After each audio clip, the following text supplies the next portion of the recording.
And good evening, everyone. Welcome to yet another session of Starward Bound, here with this incomparable crew on this beautiful evening, Tuesday night, 6 p.m. It's where it's at. So, first thing, let's get a few things out of the way before we go around to cast and crew, and then get started on this thing. Make sure to, if you got that Prime sub, hit us with that. You know, you get a free one every month. That's cool. Go ahead and follow us. Find out when we're going to be broadcasting all that fun jazz. Also, this week on our Patreon podcast, feel the need to kind of let y'all in on a little inside scoop. If you want to go ahead and join up over there, me and Jim cover our first impressions of Mordenkainen's Tome of Foes. So that's damn near 2 hours, I think we went on that thing. So anyway, if you go over to Patreon, you know, you could maybe see that. Also, send your clips in to Sean over at PowerScore RPG for RPGN on Sunday, 1 p.m. We'll get all those clips on. And Greg, your clip from the other day is totally going on there. Sorry, it just is. Anyway, so let's go around to cast and crew. Find out how you're doing this evening. Find out who you're playing before we get started. Emma, let's start with you. All right, Pruitt. I am glad to be here. I am Emma. I am the comms director for WebDM. I will be playing Hildegard. I almost fucked up my own name. Oh my goodness. Hildegard. It's only the 9th episode. It's whatever. What's my name? What's this character I'm playing? I think it's a cleric. It is a cleric. It's a force cleric. Oh, sorry. And she is the captain of this ship until somebody decides to mutiny, at least. Very glad to be here. Yeah. Oh, and stay tuned till the end because I'm announcing something at the end. Yes, Emma is going to announce something. I'm not sure what it is. Coy look. Anyway, next we're going to move it on over to Greg. How you doing tonight, my man? I'm doing well, buddy. It is Tuesday night. It is time to go to the stars. And I've been waiting since last Tuesday to go back to the stars. And I am going to be playing my Lightfoot Halfling Arcane Trickster, Elry Tossbottle. He likes to drink. He likes to smoke. He loves blueberries. But by God, he likes laser guns. And I'm really, really hoping that at least 3 of those 4 things that he really likes get addressed tonight. Pruitt, it's up to you, buddy. Let's do this. Well, let's see how far we get. Next, let's bump it on over to Trey. How you doing tonight, Trey, sir? Man, what is going on? It's game time. What time is it? It's game time. Game time. I am fired up and ready to go. I am playing a half-drow monk named Dakul, and he has a penchant for running around naked sometimes and let his little testes feel the breeze sometimes to help him concentrate so he can get that fire going out. It's all about the fire. He's shirt cocking it. Yeah. Just like Winnie the Pooh. So last but not least, Kiana, go ahead and follow that up if you could. I can't. I give up.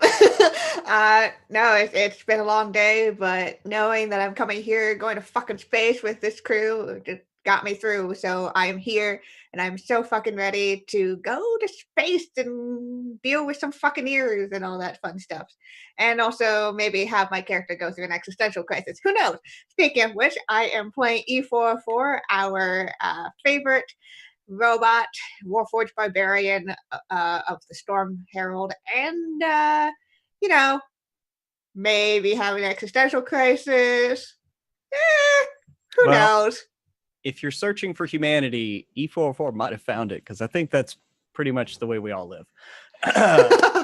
Maybe that's just me. Maybe I just live mid-existential crisis all the time.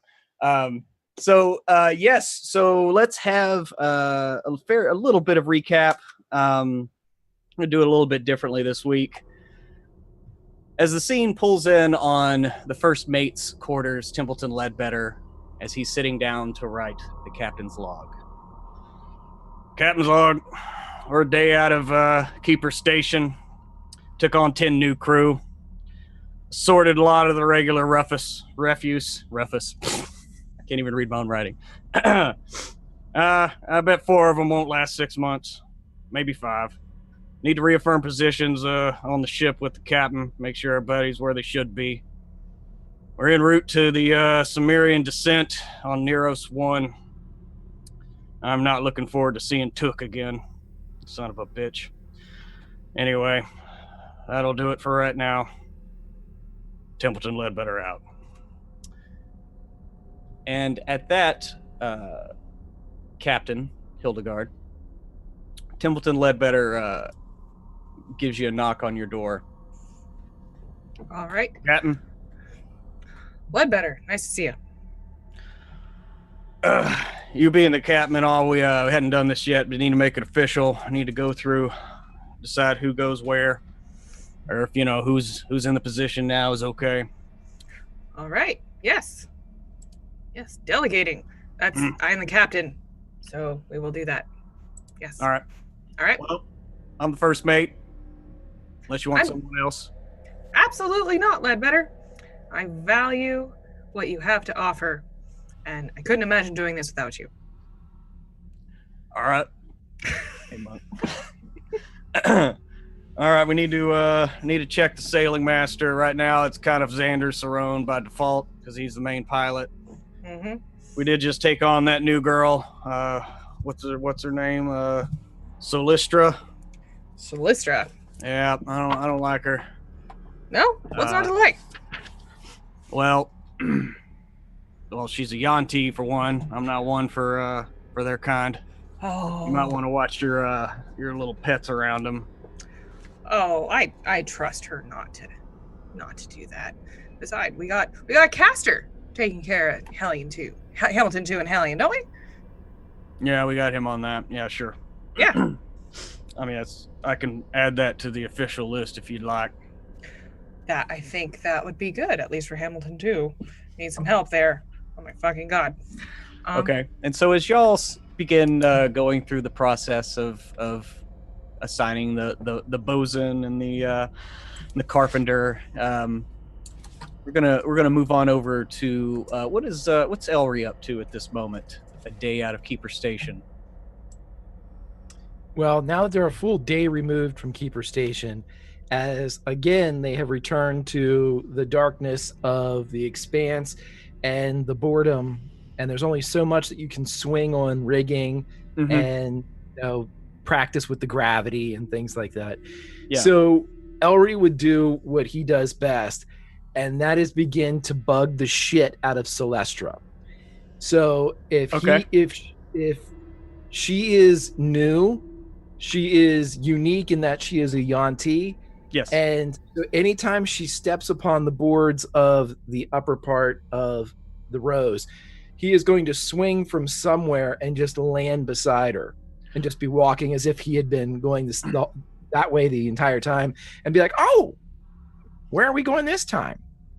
And she just happened to come up from below decks, wearing her tight leathers as she does, with her red hair pulled back into a loose knot. She has a light green tinge to her skin and vertical slitted eyes, vibrant green. And you do know every now and again you've gotten this from her. The way she flips people off is she flicks her forked tongue at them. You know that you've offended her if she does that. And so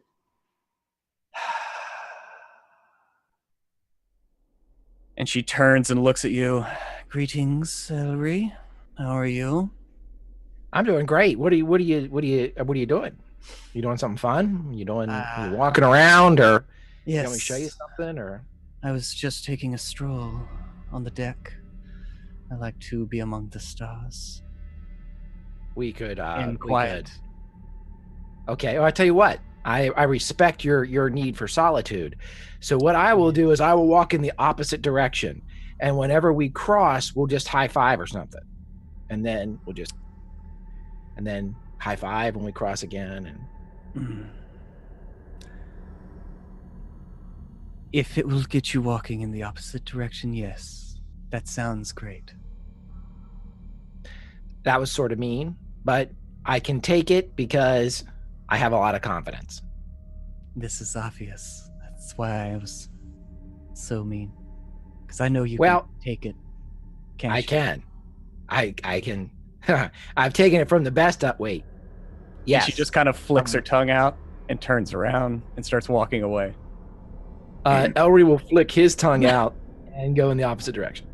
Okay. our focus drifts down over to Dakul. Dakul, what have you been? What are you up to here on this day out of Keeper Station?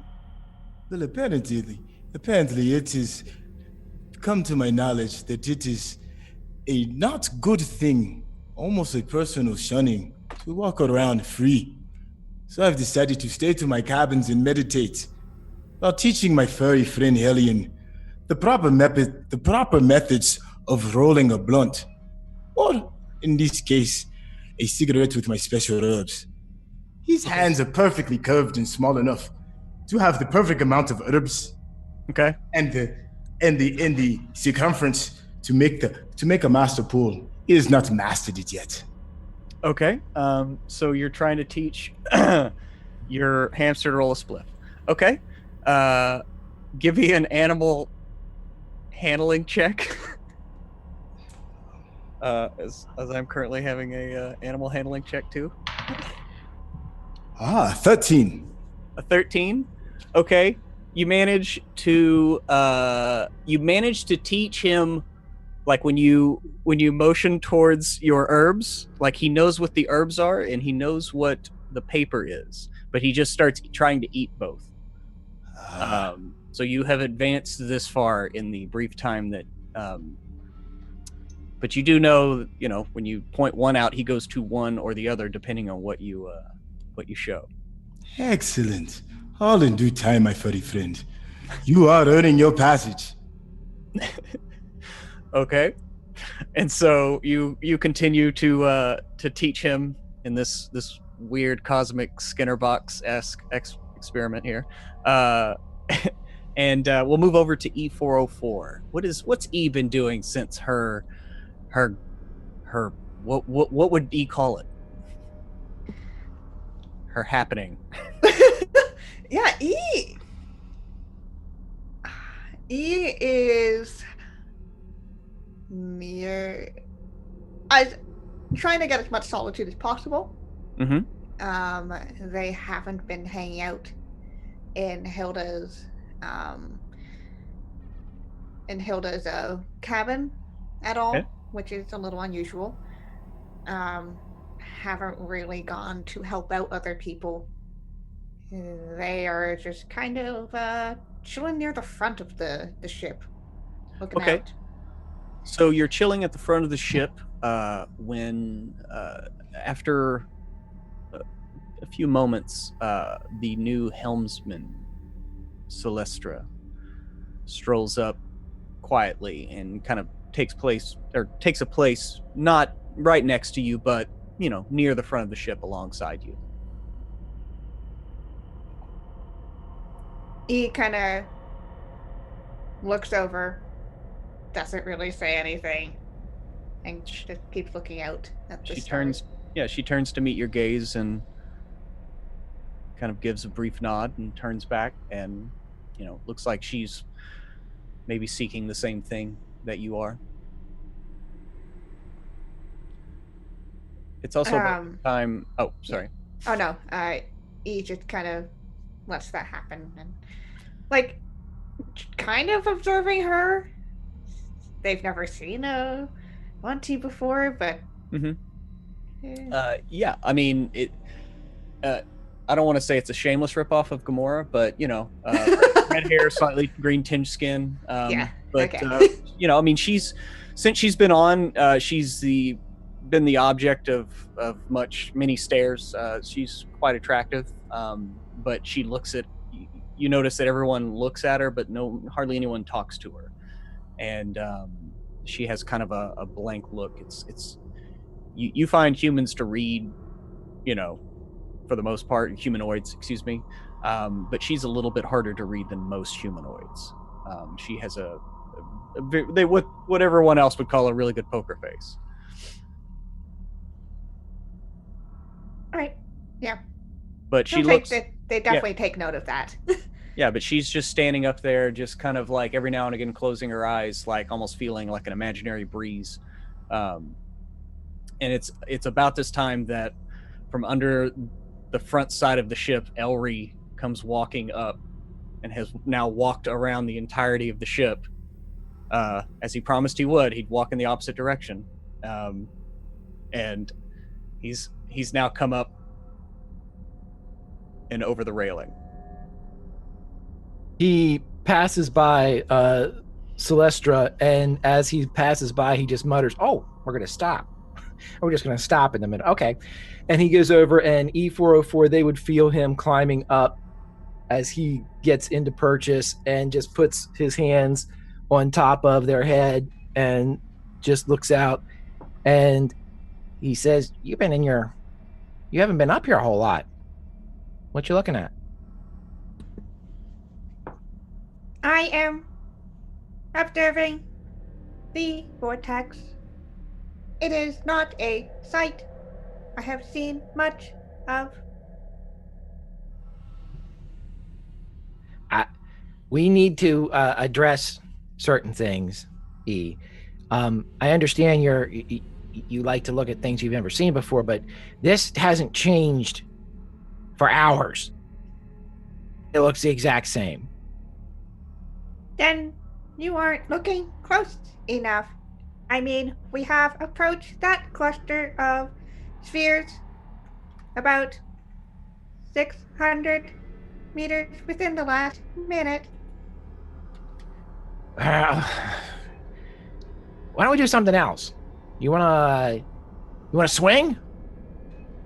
I do not know if the ropes would be able to hold. Neither do I. Weight.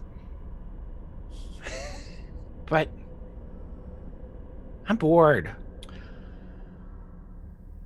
The Ghoul just stays in his bunk all the time, and Hilda's captain, which sucks more than I thought it would. You've been inside the whole time. This one, he jerks his head over to Celestra. She doesn't like me. She sticks her tongue out at me constantly. I've watched. No one talks to you but me. Perhaps but me. Perhaps they are just afraid. Well, I'm not afraid of you. I'm a bit irritated by your sarcastic tongue sticking. I've noticed. I am small and not stupid. Oh, no. Of course not. I'm talking with my friend now. I'm talking with my friend, Snake Lady. Reputation. Shh. Maybe next time around, I'll catch you on the next lap, and we'll finish this conversation. Is that what this is? What do you want to do?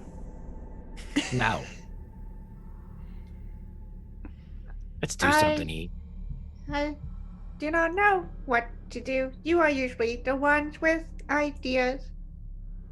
I know it. Come here. And he leads them over to the side of the ship. And you'll notice that there's rigging that goes down underneath the ship. Have you seen the ship from the bottom? Other than the time it took off before the race, or around the race, I have not. You can stand on it. How so? Just here. And he hands them a rope and jumps on their neck. Just jump. Just trust me. Just jump off the side. Just jump. He's gonna do it. Okay. Yeah, you jump off the side. You kind of reach the point of equilibrium, the middle point in the ship where the gravity plane exists, and you kind of have to like push past it and kind of pull with the rope as it's tied on the bottom side, and you kind of, it's like climbing uphill then a little bit, and you since you have a rope and you're in space, it doesn't take much effort. It's a little awkward for you. It's a little more delicate maneuvering than you're used to walking in normal gravity, but you managed to easily walk on the bottom side of the ship. Ha! We are upside down, sort of. Or everybody else is upside down. I can't figure it out quite yet, but we're different than everybody else now. So, hey, if we get into another fight, grab one of these and you can go like this. Dakul would know this, but he's naked painting with a hamster. So, I'm telling you. Yeah. Do you like fighting? Do I like fighting? I like winning. Not a big fan of fighting. You mean like if we get into a fight, do I like to make sure that we're all okay?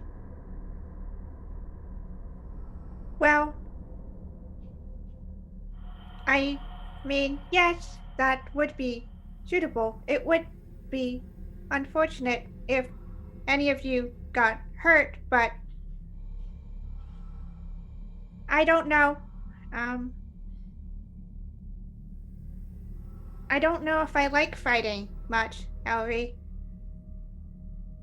I don't like it either. We seem to do it an awful lot. I always look at it this way. Don't get hit. And if you do have to hit somebody, make sure they can't hit you back. And then have fun. Are you worried about hurting people?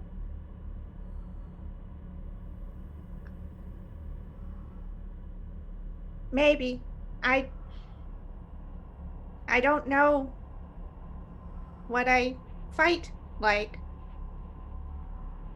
I don't remember.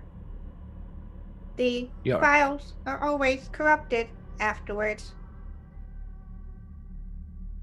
And it's at this moment, as you're standing out on the bottom of the ship, looking out in a direction where you're not normally used to.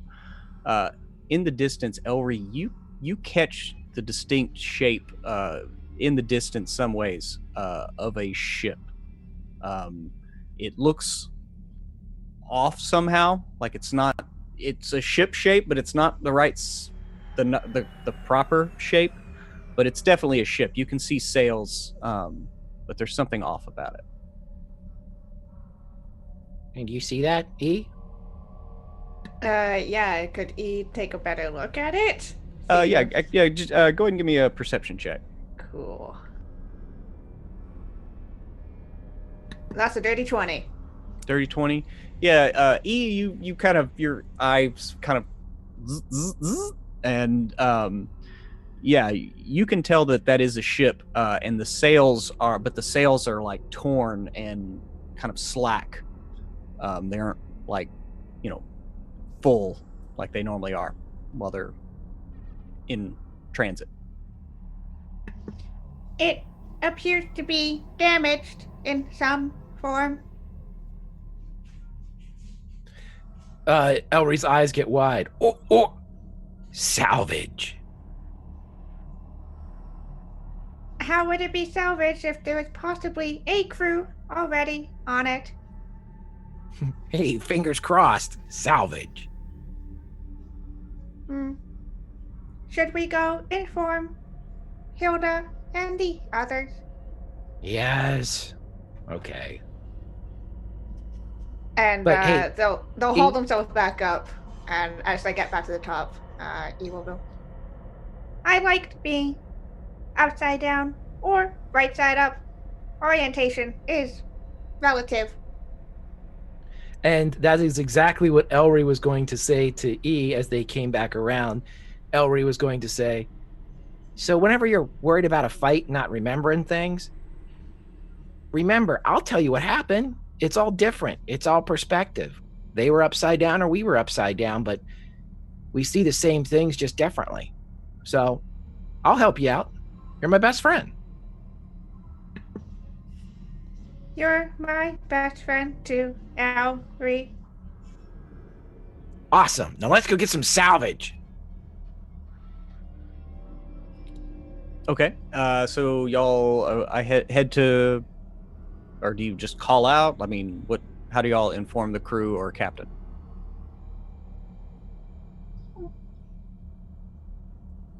Probably go find Hilda. As Elry is screaming, Hilda. Okay. Yeah, Hilda, you're in there with Templeton going through the crew, titles and everything, and you hear Elry screaming from outside your name. Screaming my name? And Nicole, you hear it too from below deck. All right. Say, excuse me, a lot better. I think I hear my name. Oh dear. All right, better go check it out. And he opens the door for you. Alrighty, I will hurry out and say, Elry. Yeah? Here? Why are you screaming? What's up? Salvage. All right, I'll look over there. Yeah, you look over the side of the ship, and basically negative on your z-axis. You'd estimate, a few, maybe like a few thousand meters or so. It's pretty far down there, but there's a ship kind of just hovering in space. You're about to pass right over. All right, I'll take a look down. There are ways of communicating on these ships like directly to the pilot. Yeah, if I just say it, he'll hear it. Well, Templeton will call it down to them. He's at your side, just like waiting to receive orders. Let's close in. Let's make sure we've got one person on a ballista, one person on a catapult. All right, man. Just in case. Never know what you might get. And with that, he starts barking out orders to all the shipmates that are just kind of going around cleaning, stowing gear and everything. And there's a flurry of action as he goes up to the front stairs and yells down, "Xander, we're heading straight down," and very quickly the ship begins to tip over. But of course your gravity plane shifts with you, so you shift down and begin barreling towards this thing. And after a few minutes, it begins to come better into view. It's a smaller ship, smaller than the Dawn Rose. It's a 2-mast, like a smaller caravel. Probably only has a upper deck and one lower deck. But the thing about it, as you pull in, you can see both sails are kind of torn and just kind of hanging loose in in space, just floating. And on one side, the starboard side, the right side of the ship, is torn almost completely open, where you can see the lower deck exposed by this nasty gash. Like you're not really sure if it's maybe from another ship ramming it or what, but it, those who have seen, or been in naval combat, Ellery, that's from something like ramming it. You can just tell at a glance with your sailor background. But as you pull in, you don't see anyone on the upper deck of the ship. It is quiet.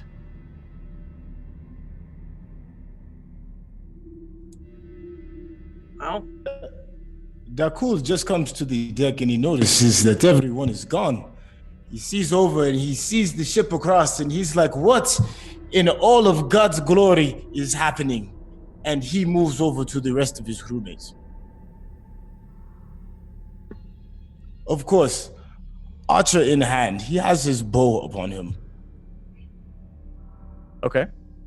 So Dakul reaches the deck. What are your orders, Captain? How do you want to handle this? Well, I think we need to figure out what's going on here. Try to find survivors. Figure out what did this. Any insight, Ledbetter? You ever seen something like this before? First glance, looks like maybe we got hit. Not sure we're going to find much. Don't even see anything on the deck, but that's just from here. So I'd be cautious, but I think we're just going to be a dud. Could it be a trap? There are pirates around here, aren't there? Yeah, there's ever since those elves and dwarves pulled out and the FTL fleet took over, security's a little laxer, as they kind of get used to it. But there's pirates around. I mean, hell, we got hit at the rock by that bastard, and he kind of looks over, is like, what do y'all call them? Fucking-ears. Fucking-ear, Ledbetter. Yeah, fucking ears, right. Sorry, mine's slipping, I'm old.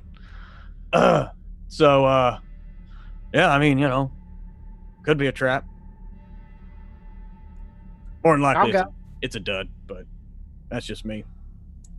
Who do you want on the away team?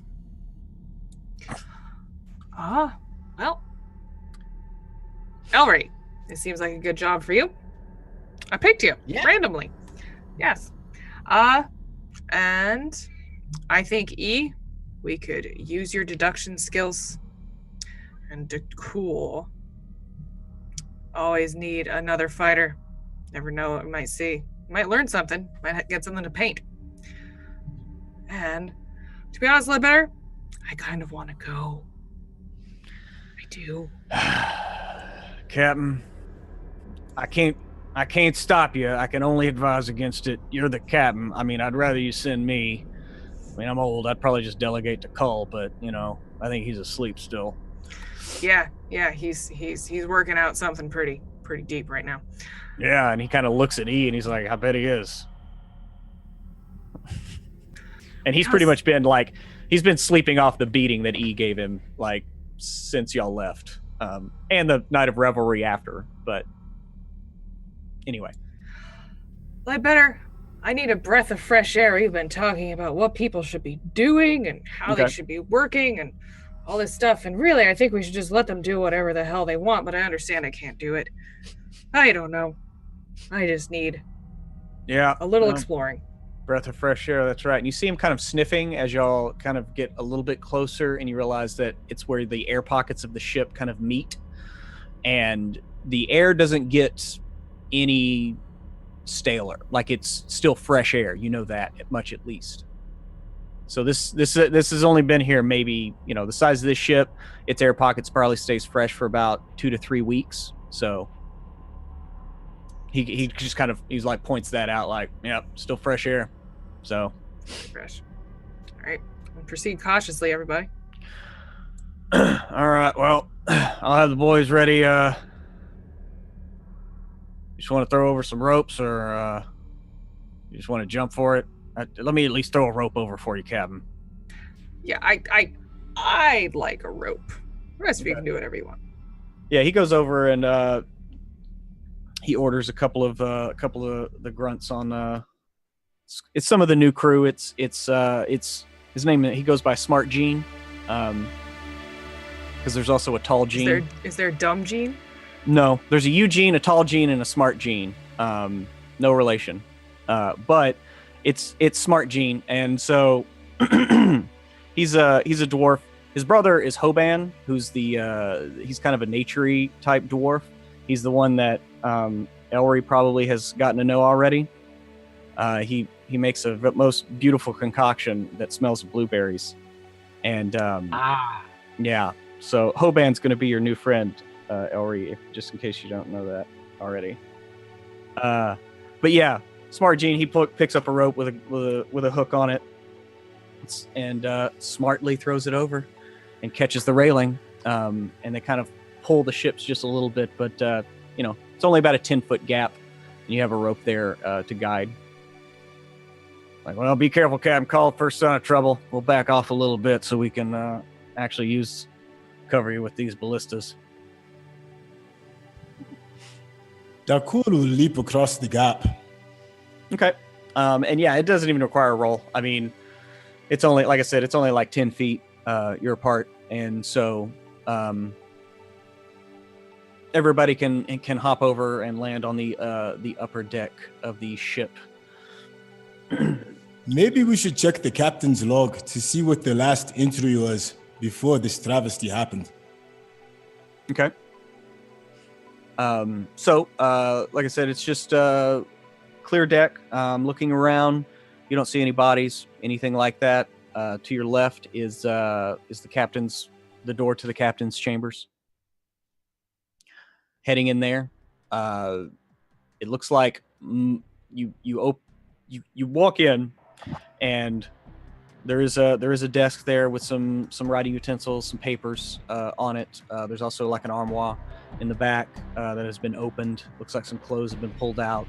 The bed is unmade, but it's pretty. It's not quite. It's pretty Spartan quarters though. It's not a lot of frill, a lot of fluff to it. Bodies, blood. Give me an investigation check. Anybody that's like looking around for that kind of stuff. 18. Okay. Right before you get to the captain's, the door to the captain's quarters. Excuse me. Or you look over to the port side of the ship, and you see like a drop of blood on the underside of the railing.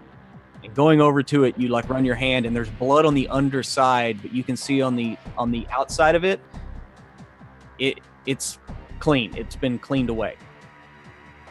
And looking at that, you kind of then look down, and you can see a few marks, like scoring marks in the wood of both the railing along the side and the ground, the deck itself, like fresh, like maybe from like, might be like an axe wound, like like weapon scoring from a battle. Like it's pretty fresh. It's like you've been on ships and they always get dinged up, but then they get sanded away, and whatever. These are still have fresh like wood, like flakes of wood that have broken apart off of it, and things like that. But it looks like it's been cleaned up. As soon as Elry sees this, the jovial nature that usually covers his little face goes away, and he throws his arm back towards the people walking towards the captain's quarters, and he goes, wait a minute, something's not right. And he points out to them. In what way is this not? He shows him the railing. There's blood here, but it's been cleaned. And he reaches underneath and pulls out the blood that's kind of collected beneath the railing. Dakul's going to sheath his bow and pull out his sword and walk to the captain's desk and rummage through the desk looking for the captain's log. Okay, yeah, you rummage through there and you see a few letters. It looks like histories of various races and peoples of some other, like you don't recognize the sphere or the planet or whatever, but you find the captain's log, and the captain's name is Sue Corrada, and she has a very expert hand. As she writes, it is the name of the ship is the Maven's Exodus. And just kind of glancing through the notes, this was a group of like archaeologists, like anthropologists, things like that, and they were headed and very excited to be headed to Neros 5. The moons there possess ancient runes from a previous civilization that was wiped out, and they were excited to go. Finally have their charter like accepted, and they can go and check these runes out. And just looking through it, it's just like very jovial nature. And then it just ends, and the date is dated about a week and a half ago. Everyone, it appears this ship was headed for some type of expedition. The last entry was a few days ago. That was correct, right? It was just a few days ago? No, like a week and a half ago. Oh, okay. About 10 days ago. About 10 days ago. There's nothing here that leads me to believe of foul play that the captain knew about. They were headed to Neros 5. I'm gonna hand the captain's log over to Hilda. I will read it. Pruitt, DM question. We're not in the vortex right now, correct? Well, yeah, you're in the vortex like we're in the Milky Way. Okay. That's the name of the galaxy. But, the phlogiston. No. Y'all are in what is considered wild space, which is inside the sphere. Yes. Phlogiston is what all the spheres kind of float in. They kind of bob in like apples. Yes. It's just kind of the gases and then the vapor of space itself. All right. Hilda will take the captain's log from Dakul, and while she looks at it, she's going to take her other hand and slowly reach down and touch her hammer. Mm-hmm. And she's going to quietly murmur something, and she is going to cast heat metal on her hammer. Not heat metal, the other one. Searing smite, just in case. And she's gonna tell everybody, I think we should go back to back. I don't like the feeling of this. I agree. Maybe we should look for the storage area. Maybe there's some clues there. Let's keep looking for blood. Okay, where are you searching? In the captain's quarters? Dakul, you mentioned going down below into the cargo hold. So where are you headed? Yeah, I want to go to the cargo hold. Is there anyone that would like to come with me? Okay. Like I said, on the starboard side of the ship where y'all kind of moored up and crossed over, like you could see like into the cargo hold. Like there's a huge rend in the side of the ship, and like even here you could walk down the stairs that are just outside the captain's quarters, or you could just like hop down there, about midship. It's like the deck of the ship is kind of broken open also. I definitely want to hop down. As I know that Elry gave me that look, so he's down the road with me. So I want to hop down, but sword in hand. And and can I use my if I use slow fall, will it silence the impact? That's more for damage than anything else, though. Slow fall, dude. That's like a 10-foot drop for you. I mean, like you land like a feather from 10 feet. Okay, yeah. I just want to land quietly, even in normal gravity. Yeah. I mean, well, if you want to do it quietly, give me a stealth check. Yeah, I'm doing that too. Okay. So Dakul and Elry, 17.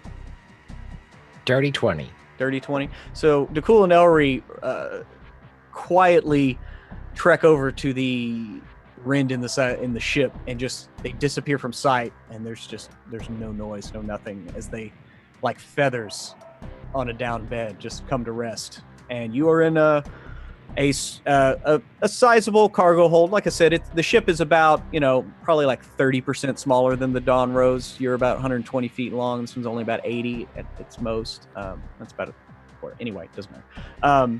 And in here you see various containers along the port side. The ones on this side, they're torn and broken open. There's various sundries, like flour, like some it looks like your bulk, like rations, like wheat, things like that. But barrels broken open. There's a few crates and everything on the port side. Also, it looks like some like digging equipment, shovels, like strapped up to the walls of the ship. And then, basic layout of these, four in the front of the ship is probably the galley. Aft is probably the crew quarters. But you're standing in this quiet cargo hold. Not a sound around. Dakul, in a moment of a bit of nervousness, he's definitely going to take one of his pre-rolls out and just light it, more so to cure his nerves than anything else. I'm also going to look at Elry, because I'm not trying to talk, because obviously we're trying to be a little bit stealthy, and I'm going to kind of like gesture towards the broken boxes that you were referring. Okay. Like I said, you go around the broken boxes, and it's like I said, it's just like bulk, like food items. Okay. I mean, they're busted and releasing, and their contents have been released out onto the floor. It's just kind of a haze, also kind of floating, and it's leaking out into the outside. So there's just kind of like a white dusting. No bodies, though. But you see no bodies. Are you also investigating down here? Yeah. Yes. Yeah. Go ahead and give me another investigate roll then for this new area. 17. 19. Okay. You find no bodies and you find no blood, but I mean, you have to be thorough. So you open up a few of the containers that are over there, and it looks like personal items. One of the boxes, Elry, you open it up, and it has two large, they look like maybe like bird cages, like gilded bird cages. They're fairly large, though. You open up another box, and you find what looks like a fair-sized chest with a lock on it, alongside, like clothes, like that have been packed away for extended living. Maybe like once they get to where they were headed to be unpacked to wear, but some fairly fine clothes. You had said something about dust. Does it? Well, I mean, like the flour. Okay. All right. It's kind of floating outside the ship a little bit. But yeah, you just find it looks like these are more like personal items for upwards, quite a few people. Maybe like 10 or 12. Possibly, but that's what it looks like mostly what's over here. But you find no bodies, no blood. Elry will summon his mage hand, and as it floats forward, he will use it to crack the knuckles on his right hand as he sends the mage hand forward to pick the lock, or even see if the chest with the lock is locked. Okay, yeah, you pull at the lock, and it yes, it's locked. He comes back, grabs my picks, and goes forward. Okay. I've had a lot of performance issues recently. I need a lot of concentration here. Elry needs It happens to everyone sometimes. Not to me. Ever. Dakul is going to look around. Are there any other connecting rooms to the cargo hold? Oh yeah, like I said, in the front, there's a door that is shut. That is more than likely the galley. Like the Dawn Roses layout is a little different. The galley's at the back, and y'all's crew quarters are at the front. But more than likely, at the back is crew quarters. Can I put my ear to the door and just listen? Which one? Fore or aft? Front or back? Front. Okay, so going up to the galley, yeah, you go up, and as you get there, you can see the door is cracked. It's not shut, but you listen. So go ahead and give me a perception check as you listen.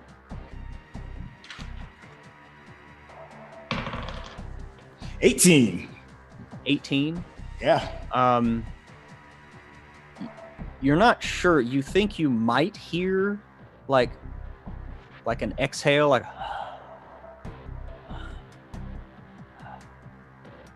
like maybe a shallow breath for a split second, but you're not sure. I mean, Elry's over there like picking a lock. You can hear Hilda and E, which, by the way, what are y'all doing up there as they have come down and have started rooting around? I'm looking at the pilot chair if I can. Is Okay. that there? Yeah, it's actually in the captain's quarters there, like the jamming helm. It looks like the pertinent pieces of the helm have been taken off. All right, so it's deliberately been stranded here. I'll tell E, I don't like this one bit. It is quite unnatural. It appears to be very purposeful. That it does. Let's make sure we keep an eye on Elry and Dakul. Okay, so after checking that out, where do y'all go? I think we should stay together and clear the place, so I'm going to go where they are.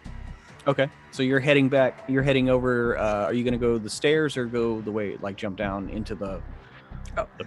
Hilda's taking the stairs. Yeah, she's proper. Okay, Yes. so you're heading to the stairs, and you're descending the stairs as Dakul is walking up, and he listens at the door. And like I said, you think it might have been a shallow breath. You're not sure, but you definitely heard something from inside the room. And everybody's in visual sight of me, or can I make a waving motion to get everybody's attention and kind of just gesture towards the door? Okay. So Elry's probably looking in the chest because he got a 19 to open it. Yeah, Elry, you look over and Elry's his feet are kind of kicking as he's half over into this into this crate that has the chest at the bottom of it. And Elry, you open up this small it's a 2 foot by 1 foot chest, and you open it up and the gold just glitters. There's more than a few gems mixed in there, but this looks like a treasury, maybe for the expedition, but there's quite a bit of fundage there. Sweet baby Lathander. He does shine his light on some. Sweet 6 pound, 8 ounce baby Lathander. He will close the chest and motion for E404. E! Yes, El. At that, at Elry calling out, Dakul, you definitely hear a shift inside the door. I definitely ready my sword. And you hear just kind of a short, some kind of weird click I don't know. You're not really sure. I'm gonna look at Hilda because I see the visual of Elry's feet kicking out of the chest, and he's definitely probably focused heading towards that direction. So the only person that is probably gonna respond to me is Hilda. So I'm definitely giving Hilda the look like, "It's your ass over here." Okay. Okay. Hilda is seeing that look. She trusts that look, and she's gonna hustle right over to you with her hammer, which hopefully is still all sparkly. Are you moving with any kind of stealth, or are you just kind of just running over there? Helda has no stealth to speak of. She's okay. So Hilda, just in her full plate regalia and everything, just full plate. She's like go. Geriatric, beefy, full plate Hilda. And she gets about halfway across the cargo hold, Dakul, and as you're like looking back, and you feel the door like tear away from its hinges, and turn around and look, you see like the clawed, like armored chitin of you've heard these described before as umber hulks. It has a giant mandible that comes out as it just as it rips the door off here, and starts to step out. So we're gonna roll initiative.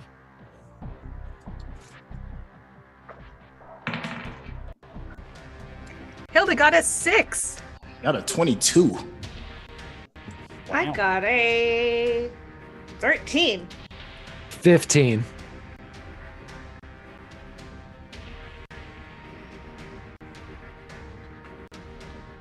Okay. So, Dakul, it is right there in your face as you turn around and look. And before you do anything, as you meet these giant yellow orbs, you feel like this influence coming over you, this cloudy sensation. I'm going to need a charisma saving throw from you, sir. Got you. I hate Umber Hulks. 12. Okay. So, you are confused. So, what we're going to do, we're going to roll a d8. And that's going to be, I rolled a 7. So you make one melee attack against a random creature within reach. So you have been confused for this round. And anyone who is looking at this thing, which honestly, who all was looking at this thing when it ripped a door off a hinge, you probably looked over there. Elry, I don't know, maybe you 50-50 because you were hanging half in a box. I you know what? I know what these things are, so I'm going to roll a 20-sided die. Okay. Anything over 10, he looks. Anything under 10, he doesn't. How's that sound? Sounds good. Of course I looked. Okay. So yeah, you just hopped down, you were calling to E, and just so everybody just like looks over. So Dakul, you go ahead and make one attack against this thing. All right. In my nature, I would use my sword first. So yeah. You did say you had it out and ready. Yeah. But you do feel like this cloud of confusion, and you're just you can't pull 2 and 2 together. Like you're and you just kind of like swipe out with it. All right. 12. Yeah, you're like I said, you're kind of off your game here, and you kind of swipe in more defense than anything, just to keep this thing away from you, as it's kind of like pushing its bulk through the door of this galley. And so now it is Elry's turn.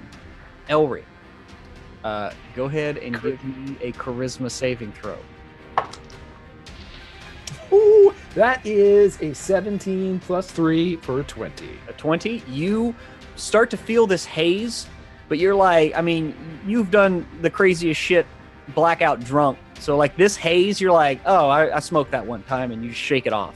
And you can act normally this turn. Umber Hulks smell like blueberries. Okay, so he is going...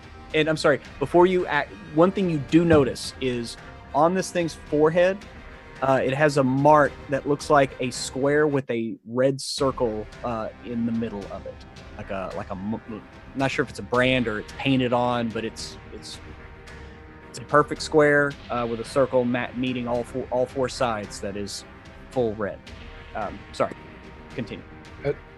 No. So it's like a black square with a red circle in the inside of it? Correct. Okay. Do I recognize this symbol as being perhaps like a brand or a mark of a pirating group, or even like a merchant guild or anything like that? It is a brand or a mark, but it's not any that you have ever seen before. Okay. What Elry is going to do here is he is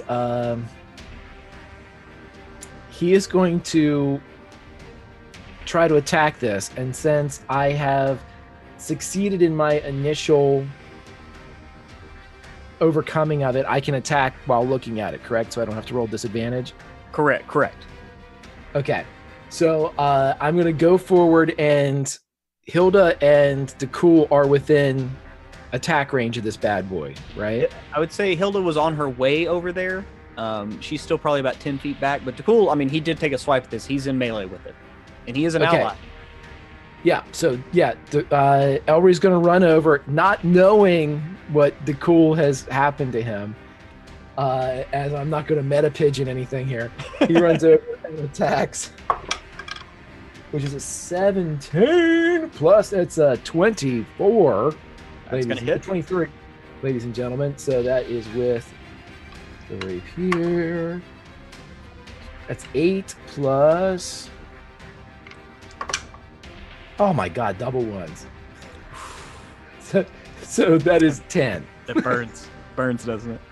Yeah, but you pop forward, and it looks like it's about to take a swipe at Dakul as it's pushing its left side through the side of the door, and you manage to like come up, and right under its shoulder you find a crease between its plates, and you slip your rapier in, and it recoils a bit and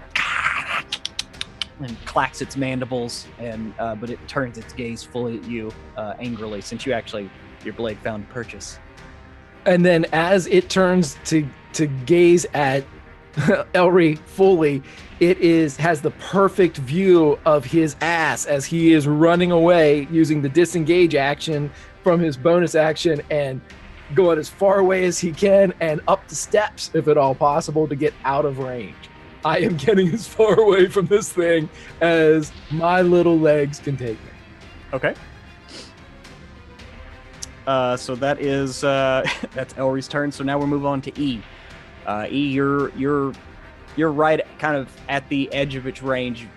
You were like over there with Hilda, and you were heading towards Elry, and she's heading towards Dakul. You're right at the edge of its like 30-foot range, and so I'm gonna need a charisma save from you.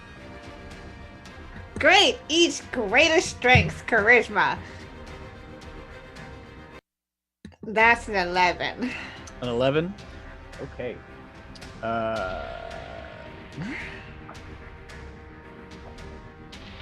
Okay. This is fine. E, that's literally what you think. You're like, this is fine. I don't need to do anything, and you just sit there and you stare at this thing. And that's. E's probably taking some notes. Mm-hmm. That's what they're doing. You're like, why is Elry running as he's like starting to run past you? And so now it is Hilda's turn. All right. Well, Hilda's in its range, yes? Yes, you're like 10 feet away. So I'm going to need also a charisma save. A charisma save from you. Ooh. Fuck you, die. This one fails me every time I'm switching. Oh, new one failed me too. That's a 7. 7? Yep. These metal dice that Jim Davis got me at PAX. Okay, Nope. So I rolled a 8. So you make one melee attack against a random creature. If there's nothing within reach, which you're 10 feet away from Dakul, so... I'm 10 feet away from Dakul, and I'm also... How far away am I from it? And E? Technically 15. He's about 10 feet behind you. Okay, so really it's any of them would be in range of me, yes? Yeah, but I mean, Or does it it have does to be the say closest? there's nothing within reach. So I don't know that. I'm gonna say since it confuses you, you just kind of stand there, like you wouldn't use your movement. Okay. You would just immediately want to attack something, and there's nothing around you, so you just kind of like you're just kind of Alright. sitting there with your hammer and whatever. I'm gonna stand and be confused and angry. That's something I've done in real life many times. So I got it. Got this one down, Captain. Got Okay. it. Alrighty. Okay, so it is the beginning of your turn. Dakul, you oh, sorry. I almost skipped. It is its turn. So Dakul, you're standing right in front of this thing. So it is gonna attack you. And its first claw is still stuck in the wall. Its second claw swipes right over you as you're you took it a wild swing at it. And then its last one is a 19 to hit. It's mandibles. My armor class is right at 19. Okay, so yes, it reaches forward with its mandibles and just kind of sinks them deep in. You're gonna take 14 from this thing. God. And so it's just sitting there like your blood soaking its mandibles as it and just kind of taps them together excitedly after scoring that hit. But it's still in range of you. It's not moving. Okay. So now it is your turn, and that hit kind of like clears the haze a little bit, and you kind of snap back to reality. So you have a chance to look away. If you want. I definitely want to look away and towards behind me. I know is where all the cargo is. Yeah. Taking damage like that and being that kind of pain, offensive minded is not where he's going to be thinking. So he's going to jump or crawl or drag his legs over the boxes of the cargo hold and take cover. Okay, so you're going to use your disengage action and then Yeah, move? yeah, but I can't re-engage once I'm on the other side of the boxes. Can I? Not for this round. Well, you could make an attack, but if you wanted to keep your eyes averted, that attack would be at disadvantage since you couldn't really focus on it.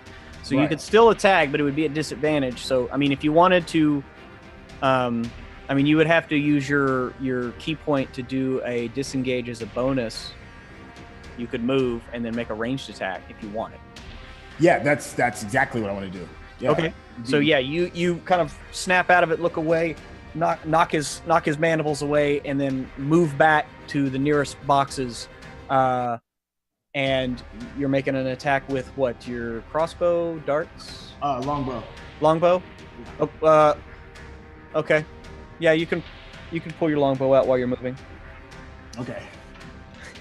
Sorry if you hear the cats having an epic war over here. God damn. 3 + 7 is 10. Yeah, you can feel like when you look at this thing's eyes and its face, like, I mean, it's like Hypnotoad. Like, you just like, whoop, whoop, whoop, whoop, whoop, and your mind just, it was just a haze of confusion.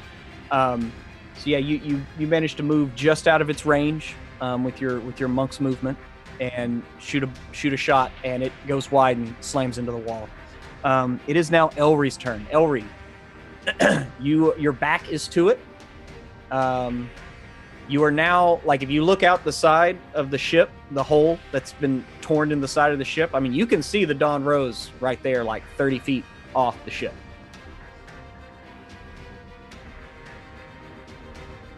Okay, so I know that if I want to attack this thing, I'm going to have to use if I attack this thing, I'm going to have to look at it and I attack at disadvantage, correct? Damn it. Okay. I'm going to try to just harry this thing as much as I can. So Elry's going to run back down the steps as he runs in, not looking at it, and he's going to stab with his rapier at disadvantage. Nat 1 on the first roll. So I won't go ahead and roll that second one, as it's not going to help. And then he runs back up the stairs. But aren't you a halfling? You re-roll ones. Oh, that's right. Oh my God, it went to a nat 20.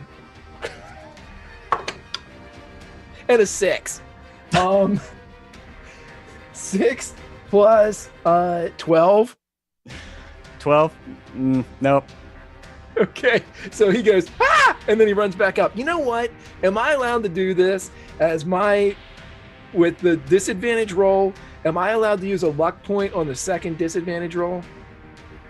Yeah, I'm going to do that. That's the way luck works. I've seen that. It's why you want luck.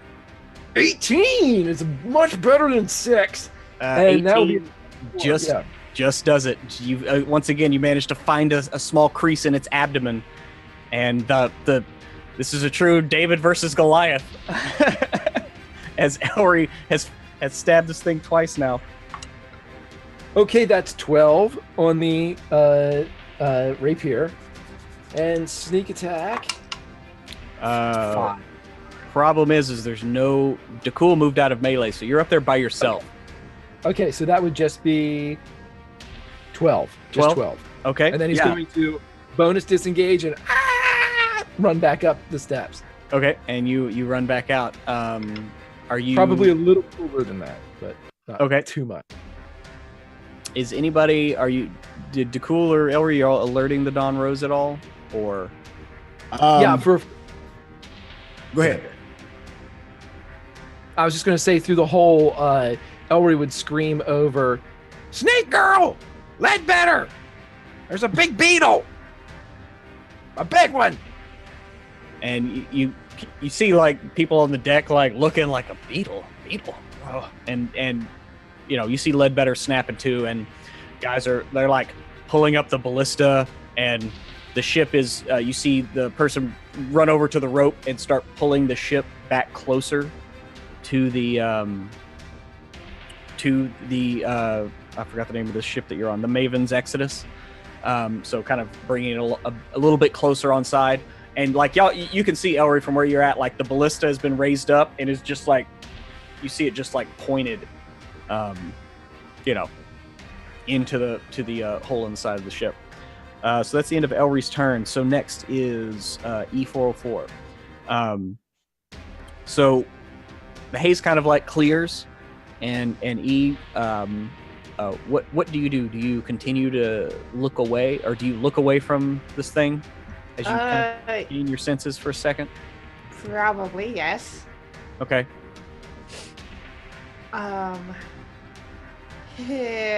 Hilda's still kind of within the range of this thing. Yeah. You see this thing is like stalking towards Hilda right now, as she's just kind of standing there like with her hammer, her shield up, but not moving otherwise.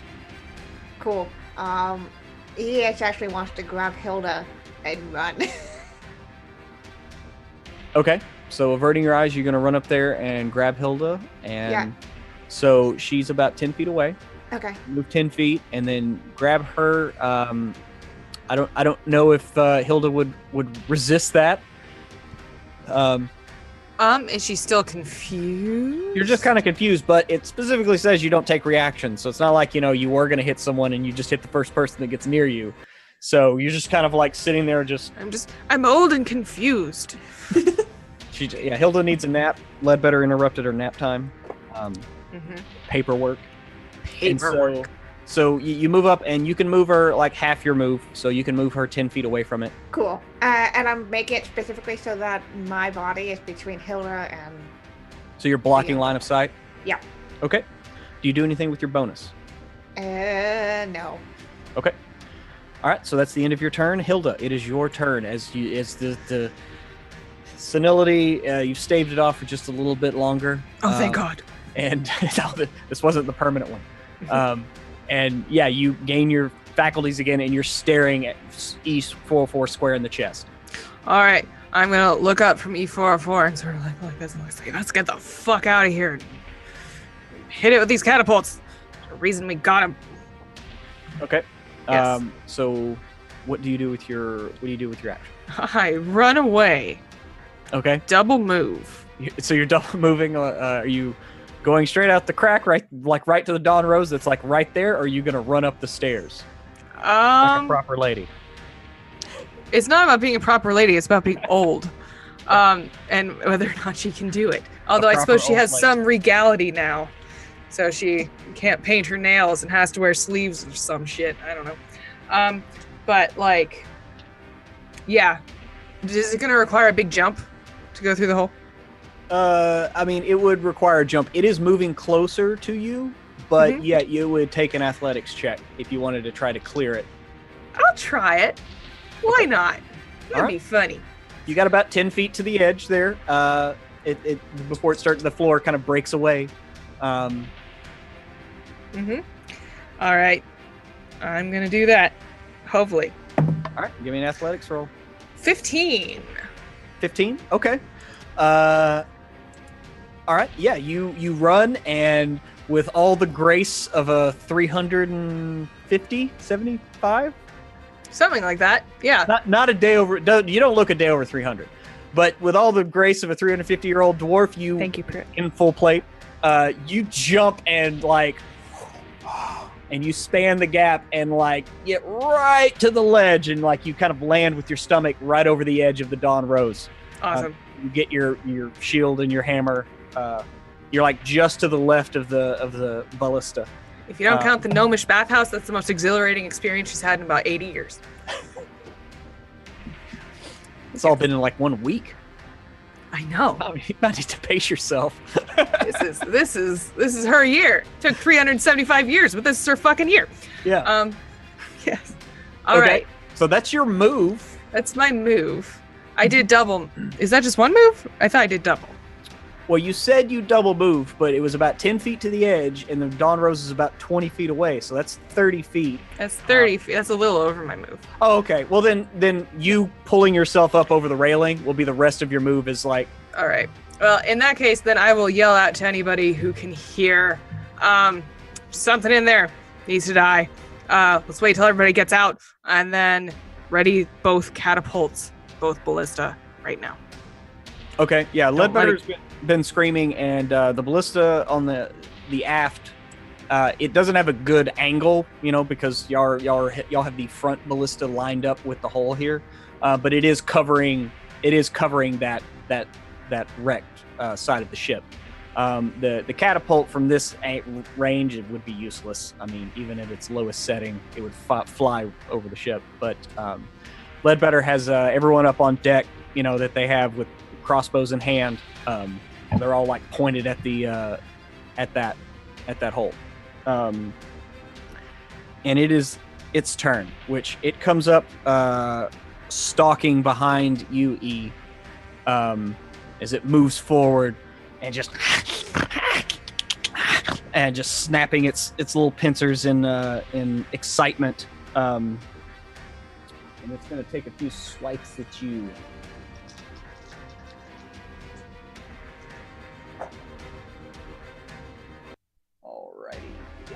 So with its mandibles, the 12 does not hit you, but 23 does. So it hits with both claws as it comes forward and tries to snap at your head, and just misses, just right above it. I mean, this thing is large, it towers over you even, but you see the mandibles snap right above your field of vision, and then you just feel these claws dig into your back,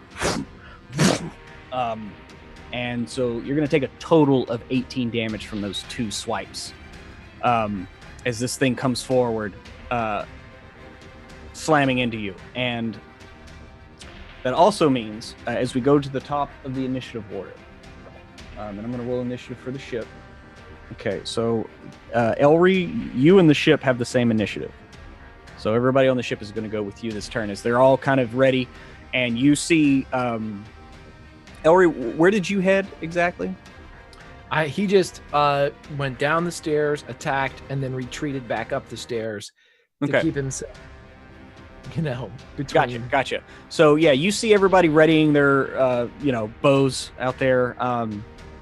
Dakul, you're behind some boxes off to the side on the other side of the ship, and it is your turn. As this thing is now, you're kind of looking at its side. Just you can maybe like see almost its feet before you can feel like even if your peripheral vision catches this thing's eyes, it starts to get hazy. So what do you do with your turn? There's still like the boxes that are. How big are these boxes that are in the cargo hold? Oh, there's various sizes, but you could. Like the ones that you've opened, a couple of them are probably like 3 feet by 3 feet. Fairly sized. It's like I said, they're mostly full of like clothes, things like that. Like bulk, like maybe like a family per box. Okay. Shoot. I see E44 is in trouble. Yeah. Is there a way? Are the boxes large enough for me to push one in between E44 and the Umber Hulk? No. It's like right on top of her, and it's large. Also, it's almost like 10 feet tall. So like, one box really wouldn't do anything. All right. I want to. Shit. I'm not gonna leave you, E. I got you, girl. I'm gonna shoot. How far away am I from him? I'm assuming it can't be no more than like 20 Well, feet. it moved up to E, so now you're within range of this thing again. So you feel it, like you feel the. It's hard to describe what it's like, but it's as your eyes kind of go up to it and you start to catch it in your vision, it just starts to feel like slightly nauseous, like that feeling right before you're going to throw up on a long night of drinking. Right. It's kind of like that. It starts to hit you a little bit, and you just keep your eyes averted. All right. Can I get in between the both of them? In between the both of them, and then just use patient defense so the E44 can get out. You could go up to it and use patient defense, but you can't like it. It is in melee with E, so like you can't like interpose yourself. All right, well, to hell with it then. Hey, we ride or die, E44. I got you. I'm bringing the sword out. Okay. Yeah. So I'm going for the legs. Okay. And I also want to use a key point to use flurry of blows. All right. So, am I rolling at disadvantage because of the haze, or have I shook the haze? Well, no. It's one of those things of you can't really look at it. Like you literally have to avert your eyes. If even its eyes come in your peripheral vision, which is quite large, you have to make the saving throw, right? And so it's more about you can't really see its body. You're just attacking kind of blind is the thing. If you had something to offset the disadvantage, you could do that. Can I? Shit, I have to position myself behind him. Ugh. Yeah, I'll do it. It's fine. That's my girl. I got you, E. Can I? I want to position myself out of its eyesight so that would be behind. Further away from the door, but and I want to swipe at his legs to give it some type of mobile disadvantage. Okay, yeah, you kind of move in behind it, and you can make your attacks. All right. First one. Oh, you gotta be fucking kidding me. 1. Oh, you rolled a 1? Yeah. Okay. Oh my gosh. I'm gonna say that you took a swipe at it, and it almost like it felt the attack coming, and it kind of sidesteps a little bit. I'm not gonna make. Wait, did you roll that with disadvantage? No, actually, I didn't. Well, you rolled a 1, so it doesn't matter. Okay. All right. I have an armored. Does that null out my unarmored attack that goes along with it? Yeah, you can still make the attacks. You're just making them at disadvantage because you have to like keep your eyes averted. Yeah. All right. So I'll do my unarmed attack as well. that's not better. 11. Nope. Hold on, I'm just cursed today. You reach I'm out cursed and today. punch this thing, and it's like an armored exoskeleton. This thing is, and it does not yield to your blow. All right. Is it paying attention to me at least now? It seems to take notice. I mean, you did punch it, but you didn't do any damage. So, anyway, Elry, it is your turn now. Elry is going to try to do the following. Elry has done, from what I can sense, the most to this thing, just kind of death by 1,000 cuts. Mm-hmm. He is going to try and draw attention. He's not going to engage its gaze, but he's going to draw attention by just being the obnoxious asshole that he is as he comes down. I'm going to get you. I got a sword, blah, blah, blah. Just making a lot of noise. He wants to draw it up further into the hole area to expose it to the rose.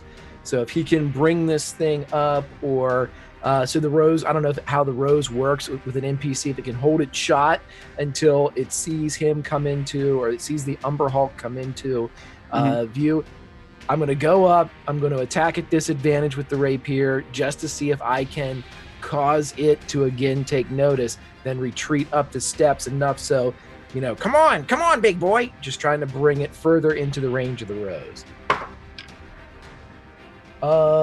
Before I go any further, does a 14 hit? No.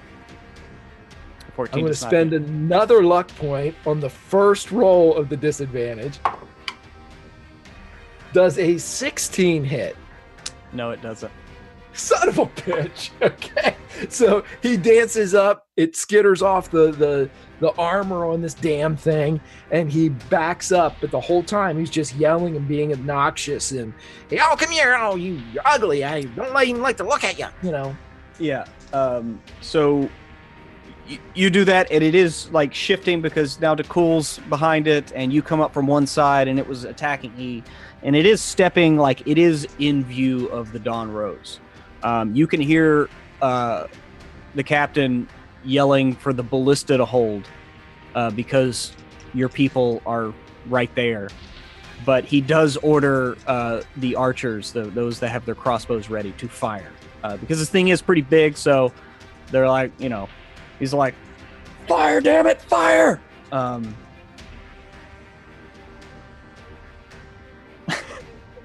But they have to look at it to fire, don't they? So are they all going to go and then turn and shoot each other on the decks? I'm sorry, I'm reading the chat. I'm reading the chat here. Emma, you're right there on deck. I am on deck. So I ordered anyway. the exact same thing as Ledbetter does. Okay, cool. On principle, I'm the captain. So, first off, some of them don't know what this thing is, so the problem is most of them look at it, and they can see its eyes. And so, let's see. First things first, there are 8 crew that have gotten ready, and okay. All right. So, first things first is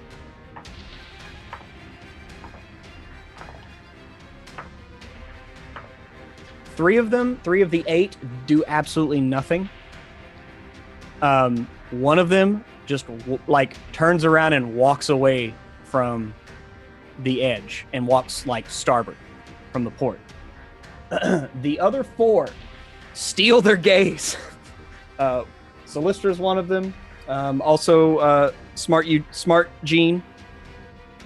And then a couple of your crew from Neros 4 are also on the case and out there, being Lorne and Orly. These 4 actually managed to steal their gaze and fire into this thing. And 2 of them miss, but it looks like Lorne scores a hit with his crossbow. And a bolt digs into this thing's neck, and it kind of screeches and doesn't look like it liked that very much at all.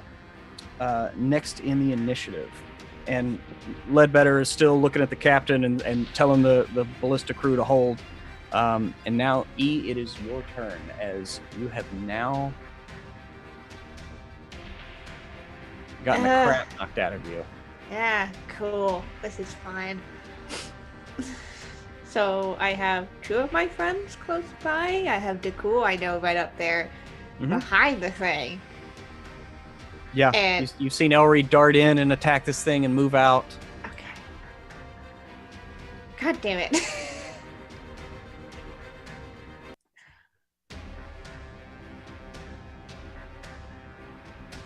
He is. He's not gonna attack the thing. God, worst timing for this encounter. What do you mean when you're in the middle of an existential crisis because you've discovered free will with your rage? Yeah. Yeah, kind of sucks, huh? Kind of sucks. It's like someone knew that. You make it sound so cool, though. Kind of sucks. And it also means that he doesn't want to run away either because the cool's still there. So. All right. Yeah, I know. Ah.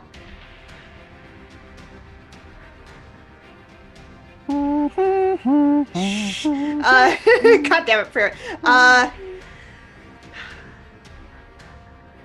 Yeah, he's gonna try to shove the Umber Hulk, not towards the cool, but shove it. Which direction do you try to shove it? Towards whatever opening that there's a they're big- trying to fire through. The big hole, like right next to you? Yes. Okay. All right. Give me. This is all part of a grapple, so just give me an opposed athletics. Cool. That's a 13. Okay. So you kind of turn around and grab this thing, and it's you almost get it to budge, but it's just not quite budging. One off. God damn it! I'm sorry. Ah! Fine. This is fine. That's my end. That's the end of my turn through it. Okay, that's the end of your turn. Hilda, it is your turn. All right. So you and it are still right next to each other, right, E? Yep. And Dakul, are you right next to it, or are you not quite next to it? Sorta. Hilda is gonna scream at the people under her rule because Hilda's the captain, Pruitt, not Ledbetter. I'm sorry. It was a slip. Damn That's it! my bad. That's my bad. I'm the captain of the ship. And No true captain has to say that they are captain. I know, but she's very not comfortable captain yet. She's the captain. Damn it, Pruitt, I'm the captain. Not the not captain. She is going to yell at them to get him out of there and try to get people to get them as quickly as they can. She's going to cast Sanctuary on E to try to save her. That has a 30-foot range, so I believe we are still in range of that. Just barely in range. Like you can feel it. Like you kind of have to lean a little bit over the railing. Yes. But yeah, you think you can do it. So she reaches out like she's the Captain Planet heart guy, and he's like, E, you're safe, and hopefully E is bathed in a glowing, sparkly, bronzen light. Yes, a small light plays on Eve's frame, kind of glinting in the Umber Hulk's eyes, and it.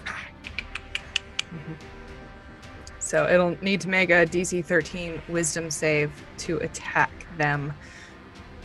And I'm hoping, so I'm hoping this thing's fucking dumb. Okay. Yeah. And that's the end of your action? That is the end of my action. Yes. Okay. Do you give any orders to the crew?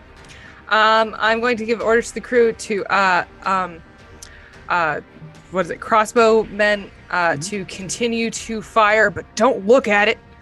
And I'm going to get some other people in in position to be able to grab them as soon as they possibly can. Okay. Yes. Yeah. So you tell them to fire, but don't look at it, and the 4 remaining kind of look at you like, but how do we? It gets in your head. Just do your best. I believe in you. Okay. So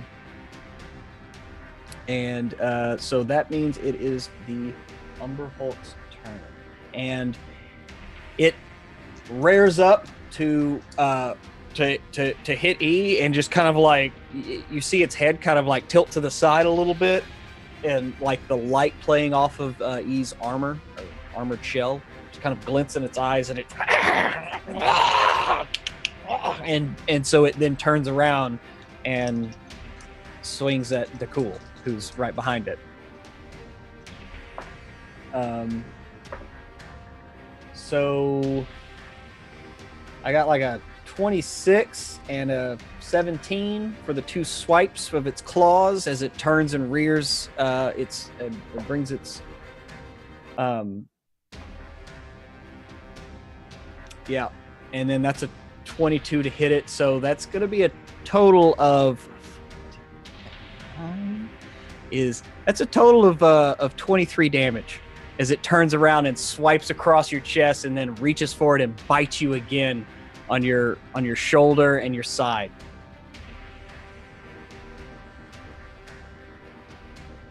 Ow! Yeah. Yeah. That's got me a -1. Okay, so you drop to 0. Okay, so you see Dakul fall at that as it snaps, and it looks like it catches him in the collarbone and the side, and as its mandibles come out, like blood like arcs across the bridge, and its blood is just running down the armored carapace of this thing, and Dakul falls to the deck, sword still in hand though, and then Dakul, we'll get to that. Actually, we'll get to that right now because that's the end of its turn. As it finishes that, it kind of turns around and looks at E, and with its move, it's kind of moving around E a little bit, like wondering, like it's looking like it wants to like rear up and hit you, but it isn't. And so now we are going to get back to the top of the initiative order and Dakul. So now we need to start making death saving throws. So what you're going to do is just roll a d20. Got you. And you want to get above a 10? All right. Just one? And it's a d20 straight, right? No No con. nothing. Come on, Vegas. Lady Luck, come with me. God damn it, a 9. Shit. 9. Okay, so you can mark one death saving throw failure. If you get 3, you are dead. So that is Dakul's turn, and you stay there. A pool of blood slowly leaking out from Dakul's side and his neck. Next is Elry and the ship. Elry, you see your friend hit the ground. Right. Okay, Theater of the Mind. This fight was going on right in front of the stairs, correct? It was close enough that you could have moved to a little bit up the stairs, and it was near the front of the ship. But again, the ship wasn't that long, so you were kind of like darting across the cargo hold and back to the stairs, right? Right. I was going up the stairs, back down to fight, up the stairs, back down to fight. Okay, here's what I want to do. So, I need to... Okay, my bonus action is as follows. This whole place is sloped with a weird gravity. So here's the question to you, Dungeon Master. Can my mage hand move Dakul and slide him along the floor away from the Umber Hulk? No, because the plane of the ship itself has its own gravity. So even if it's this way or that way, So he might be a little bit lighter in space, but it's still only like a 10-pound telekinesis. So I would say no. I initially I thought that we were on the stairs and he was going to drag him down the stairs and get. Oh, no. He's laying flat in the cargo hold. Like, yeah. Okay. I don't want to do this, but I'm going to do this. And this kind of goes against what Elry was going to say before. Elry, I can talk for a free action, right? Oh yeah, you can talk. I mean, you got 10 seconds. There's nothing like monologuing. You're just fighting a dumb beast that can't really talk. Elry knows that E404 has not snapped into their murder death mode. Right. Elry slides up to E on his way past them towards the Umber Hulk. Looks and engages as much of E404 as he can as he goes past, and he says, "It's all a matter of perspective. It's time to stand on the bottom of the boat." And he leaps at the Umber Hulk, and he is not going to disengage because he does not want this thing to take a swipe at Dakul. So he's going to stay and fight. And he is engaging it by looking at it. He is not going to go for disadvantage. He's going to attack. Okay. So I need to roll a charisma first, right? Yes, you're going to need to roll a charisma save. That's a natural fucking 20! Boom! So you stare this Umber Hulk as it turns around, your friend's blood still sliding off of its mandibles, and you look it straight in the eyes, and you do not flinch, sir. Oh, come on, Hemingway. Give me another one of those, baby. I could use that shit right now. 17, but 17 plus 6 is a 23 to hit with the rapier. That's going to hit. And that is a 9 plus... Come on. I'm rolling like shit on these. 10. So that's 19. 19 damage. You run up and this thing, okay. Yeah, you run up and you slip this thing as it looks like it's going to come and maybe like snip at you with its mandibles and starts leaning down towards it. And you slide it right up inside of this plate right at its neck, and it and just recoils from your blade as it slips in, like half your blade slips in the length of its body. As you can tell, that one's sunk deep. Okay, and as this would be the part where he disengages, he is not going to do so as he takes the dagger in his offhand and attacks again. That's a 2. That's not good. That's not going to do anything. The halfling won. Yeah. And so he stands there in front of it, knowing that he's engaged with this fucker now. But he's engaged and Dakul is not, because he's in between the two of them. And he looks up at this thing and he goes, "Come on, you big, goofy-looking fucker. I don't care." And just stands there. Okay. Well, you're... yeah. Wow. So yes, one thing that your very brave actions, very noble actions did do is it did turn its back mostly to the ship. So everybody kind of clears their head and like looks over at this thing, and with the distance, they're actually like just kind of like Ledbetter's like, just stand back a little bit, and they all kind of just take a few steps back, and they're all just kind of pull up and draw a bead. As they realize they're just now out of range of this thing, instead of being right at the rail. And so the crossbows fly in right between E and Elry. Only a couple actually manage to sink into a plate. A few of them bounce off of its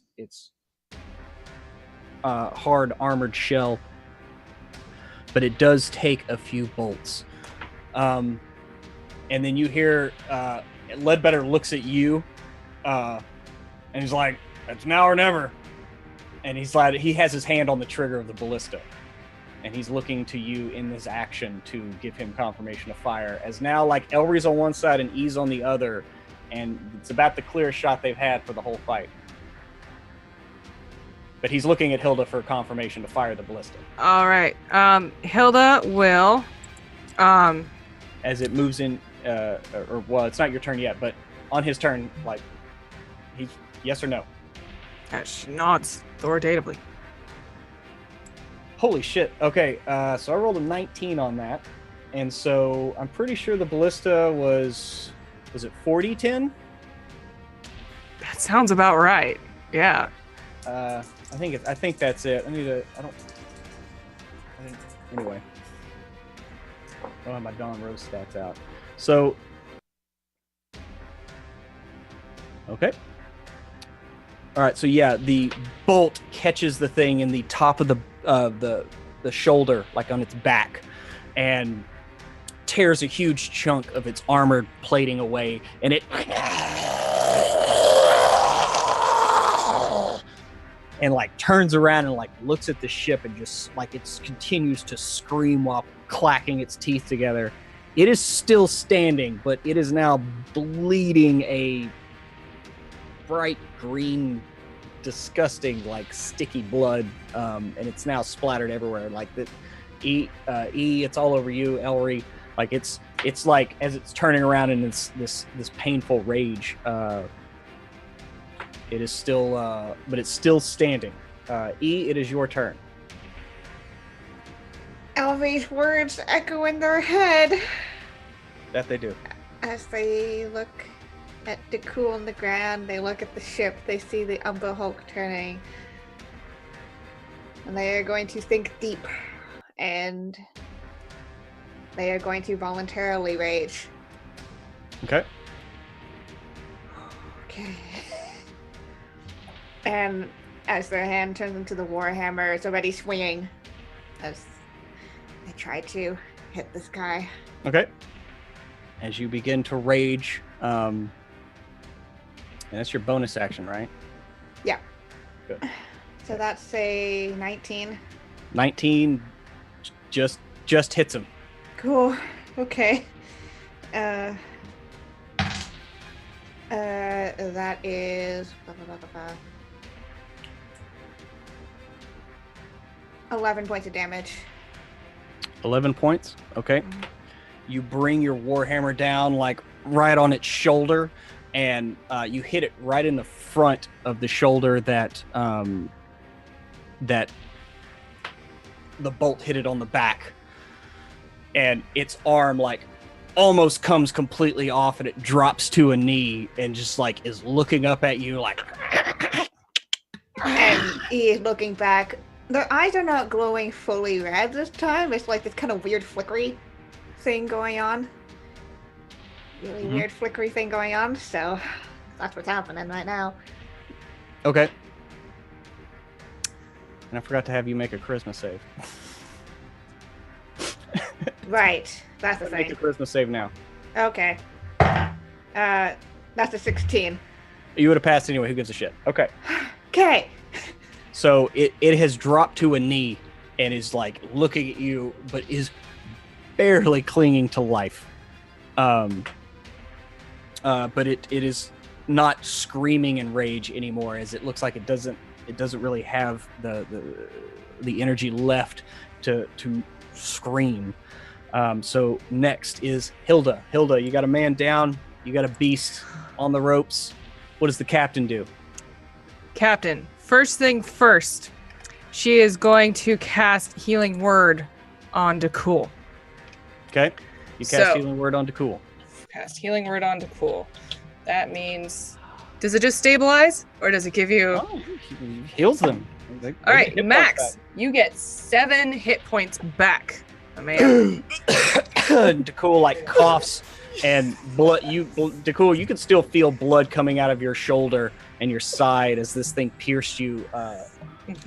But you manage to cough out some blood, and your eyes open as this titanic struggle is happening right above you. All right. So that's Hilda's bonus action. With one hand, she's doing that, and it's sort of a blood red sparkle of sparks. In the other hand, she is going to murmur something to her, whatever her God, not God inspiration is. And the very fires of creation. The very fires of creation, they're going to burn in the other hand a bright orange. And she is going to point her hand at the Umber Hulk and cast Sacred Flame, hopefully. Okay. What save do I need to get, and what's the DC? It is a Dex saving throw, DC 13. I got an 8. Fucking A. So you take, let's see. You take 7 damage.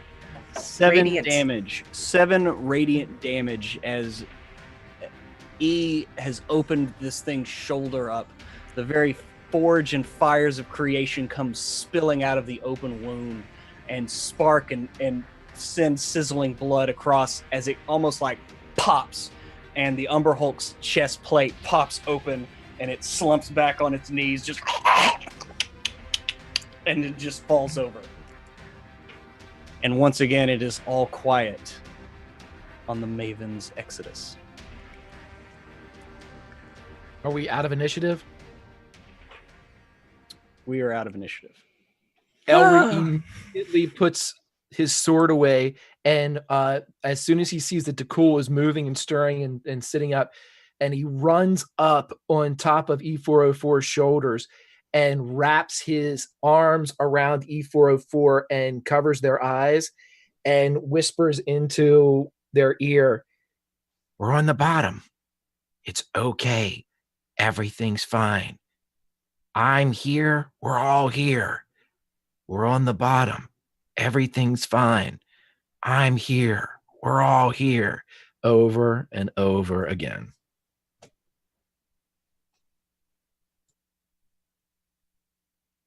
E does not respond. They are very warm, not burning hot yet. So, oh, yeah. E doesn't respond. But, okay. Yeah. Hilda goes over to the ship, and if that's all right, and goes up to E, and she takes out a little flower that she's had from Nero's gate, and tries to give it to them.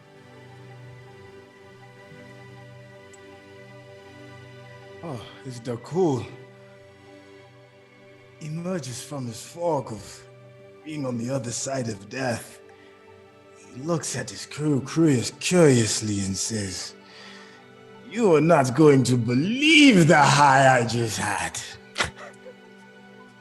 Elry will jump down from E404 and go over, and as I'm assuming Dakul's still on the ground, the only time that Dakul would be lower than Elry will offer a very small hand to help him up, and he'll go, "Dakul, you almost died." Holy shit. I can't. Oh, the other side. I can't even describe it. Thank you. Thank you. There's only one thing to do right now, and I don't buy it or grow it, but I think now's the perfect time to share some herb with your friends. Yes. Yes, victory. Yes. Thank you. My heart has is holy. Thank you. Oh, and with that, every single person Dakul sees is getting one square on the lips. Mwah! Mwah! Mwah! So Dakul spreads love all around. You checking the rest of the ship, that was it. I mean, even looking at the Umber Hulk, on a second look, you actually see a small chain running around its neck, and it's kind of hidden in the crease of its armored plates, right? But once it fell, like you can the chain was up on its side, so it didn't require a roll.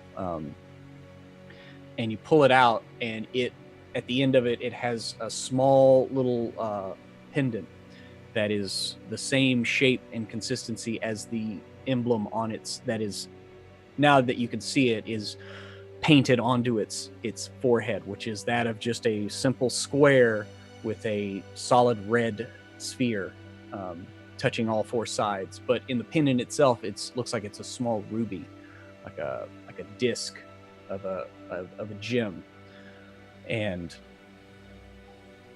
that's what you find. It's probably not even like an inch by an inch on its side like the pendant itself, but it's the same design and everything. Chain is silver. The rim of the pendant itself is silver. Although, you know, being on this thing, it's obviously got some grossness with it, a little tarnished. But you do find that. And Ledbetter just kind of makes his way over, and he's like, all right, so well, y'all wanna go ahead and take off, or how do y'all want to do this? Elry's pulling the large chest of gold as he pulls it out of the thing and drags it up and says, salvage. Ledbetter kind of lets out a chortle. You know that. So do y'all search the galley itself? Or... Yes, I think Hilda would order multiple crew to search everything. Okay. And she will, while they're doing that, give Dakul like a medicine check. Make sure you're okay. Try to help you out a little bit. Yeah. Rolled a 1 on that. Whatever. Yeah, she kind of just like sticks a finger in one of your wounds. It's like, does that hurt? And you're like, yeah. Is that bad? It hurts bad. Is that a bad? I have a wound there. You have a wound. Oh. It doesn't help me heal you at all. I'm sorry. Yeah. I mean, it would help stabilize. Like, you can do a medicine check to stabilize. Anyway. Yeah, as the whole kerfuffle of, you know, searching going on, E's still kind of standing where they were before. For a while, the eyes were still glitching the fuck out, but they're still holding the flower in their hands as they kind of stand as still as a statue until the light seemed to kind of go out. Okay. Slowly the red fires die in E404's eyes and come back to whatever reality you left. Is everyone all right? Like the bustle of the crew around you that's been unloading stuff and moving around, they all kind of stop and look at E. It's out of nowhere. They just speak again. Yeah, if Elry's within earshot, maybe pulling the chest, he'll run over and kind of climb up him again like he always does, and he'll just cup the oddly shaped head in his hands and just say, "Hey, there you are, E. I got a chest over here of gold. Salvage is what we're gonna call it. Will you help me?" Of course, Elry. Could you hold on to this? And gives them the flower. I do not know what species this is. I have not seen this one before. Well, yeah, but you know what you should do is, and he puts it on top of their head. There. Perfect. They very clearly try to keep themselves straight, to their heads upright, to not knock it down as they go and help to haul the chest out. Okay. So you help haul that out, and is it safe to assume that y'all check the contents of the other boxes there? Just kind of go through everything, and up front the galley and everything. Yeah, also looking for any additional bodies or signs of bodies, because obviously this thing was dropped off. This Umber Hulk didn't just swim here. to kind of see any indication of where this thing came from, other than the symbol that was on it in the chain. And then bodies, because I don't understand why Elry wouldn't understand why they would leave an Umber Hulk here if everybody was dead or gone already. And the Umber Hulk isn't going to eat it that well, if it decides to eat somebody. Right. This is what you find. In the crew quarters, again, there's nothing, like no signs of struggle. Beds are unmade, things like that. But some of the clothes have been gone through and everything. When you get into the galley where the Umber Hulk was, it looks like there are a few signs that something was there, but maybe it ate it. There's a few scraps of flesh left, a few chips of bone, splatter of blood, but there's not a lot left. Like this thing just slowly chowed down. You also find in the galley, you find some stores and rations. It looks like enough for 10 people for 2 weeks. At a glance, or about that. And they're still good. It's kind of like travel rations. It's not the best stuff, but it'll do. And sorry, I just saw the clip, flowers for Alger 404. Anyway, that's great. Sorry. Anyway, and Templeton, he comes down finally, like below decks, and he actually sees the mark on the forehead. And Hilda, you kind of see his face go a little pale, and he shakes his head and looks at you, and he just says, "Listen, Yogi. Yeah, they use them. They use them as slaves. They're easy to control. They're muscle, bulk. They ride around on them like on their backs." So you think they were here? I'd bet my left leg on it. They sometimes leave traps like this. Salvage ships come along, get taken. Then they got 2 ships that come around. They check them every now and again. I mean, they're just like bear traps in the woods. Sons of bitches. We gotta figure out what to do. We got that death spider still around. Yeah, that's what your report said, right? There were 2 ships? There were 2. We only got 1. Yeah. Well, that's not good. No, it's I not. wouldn't want to stay here too much longer. Let's take what we need and get moving. And he kind of yells at that. He turns on a heel and immediately was like, "All right, double time!" And he's like, "Just pull them on. We'll check it later." And they just start unloading the crates and loading them over. And within 5 minutes, y'all are ready to depart the ruins and remains of the Maven's exodus. Pruitt, you say we have about 5-10 minutes before that happens? Yeah. He yells, "We're dusting off in 10.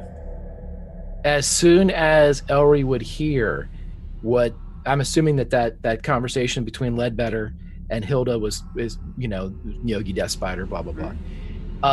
Elry is going to immediately swing down between the 2 ships on one of his cables, and with any paint that he can find or any staining implement, sap, syrup, anything that he can use to make a mark, he is going to write on the sundered hull of the ship that they boarded, "Death to Spiders." Okay. So you do that on the outside of the hull? Okay. Was Dakul close enough to Hilda's conversation to hear that the Neogi were involved in this? Yeah, I mean it was right there. They're standing over the Umber Hulk in the center of the cargo hold right there. So yeah, I mean if you were in and around that, yes, definitely. I mean they weren't being quiet. Yeah, well, hearing that would certainly, between him staring death and looking into the abyss and having that moment being touched by the Neogi the moment before and the moments again, he, Dakul is going to fall back into his monk training and respectfully wear clothes to the bow of the ship, the front of the ship again? The front? Oh, you're actually midship. You're kind of right in the middle of it. Okay. He's gonna actually go back to our ship because he knows things seemingly seems to be under and in control. And before he loses that thought, like when you have a dream, and you want to write that thought down before it disappears, he respectfully walks to the bow of the front of the ship and then like removes his clothes so that he can meditate, and takes his meditation stance on the front of the bow and just reflects on everything that he has felt, the moment before the yogi came in, the moments before when he got in touch with the yogi, and most importantly his moment with death. Okay. Yeah, when you were standing at death's door, wondering if you were about to reach out and open it, you heard the same thing you heard when you flew the Nyogi ship. You heard the same thing that you have heard throughout the multiple dreams that you have experienced. You hear a low chittering in the back of your mind, just kind of a almost a chuckle, and that sound just reverberates as you try to reach this point of calm to clear your thoughts. You find that you cannot completely clear your thoughts, that this noise continues to reverberate just behind you in the back of your conscious mind. Okay. Dakul is going to continue to keep this to himself from the crew until he gets some more information, so it just doesn't sound like the rantings of a madman. Okay. So Dakul has disrobed and is now sitting on the basically you just kind of go out on like the prow of the ship, like where the ram is, and just kind of, so Dakul has adopted his meditative stance out there as the crew begins to finishes bringing all the cargo over, the rations and everything. This could extend y'all's voyage quite a bit, actually. An extra 2 weeks of rations for y'all. You did just bring on some people. So, yeah, is there any other closing business before y'all depart? Just for Hilda, when she sees Elry and E again, she's going to give both of you a hug. And she's going to tell you that she's proud of you. Elry picks her pocket. Okay. Give me a perception versus sleight of hand. Alrighty. And he intentionally, I got a 20, but he intentionally flubs it. I also got a 20. Did you? Yeah. So, yeah, he'll pull it out and be like, I only ever give back the stuff to the people I love. He hands it back. All right. She'll say thank you and give you another hug. Okay. A real one. Yes. He does not pick your pocket. Thank you. So he does not pick your pocket. Okay. And so as you finish, they detach the grappling hook, and Ledbetter gives the order. All right, Heroes 1, we're inbound. Let's go. Let's get it going. And from down below, you hear just a call like, "All right, sir." As Xander like yells back, and the Dawn Rose picks up speed and pulls away. And so en route, you manage to go through all the remains of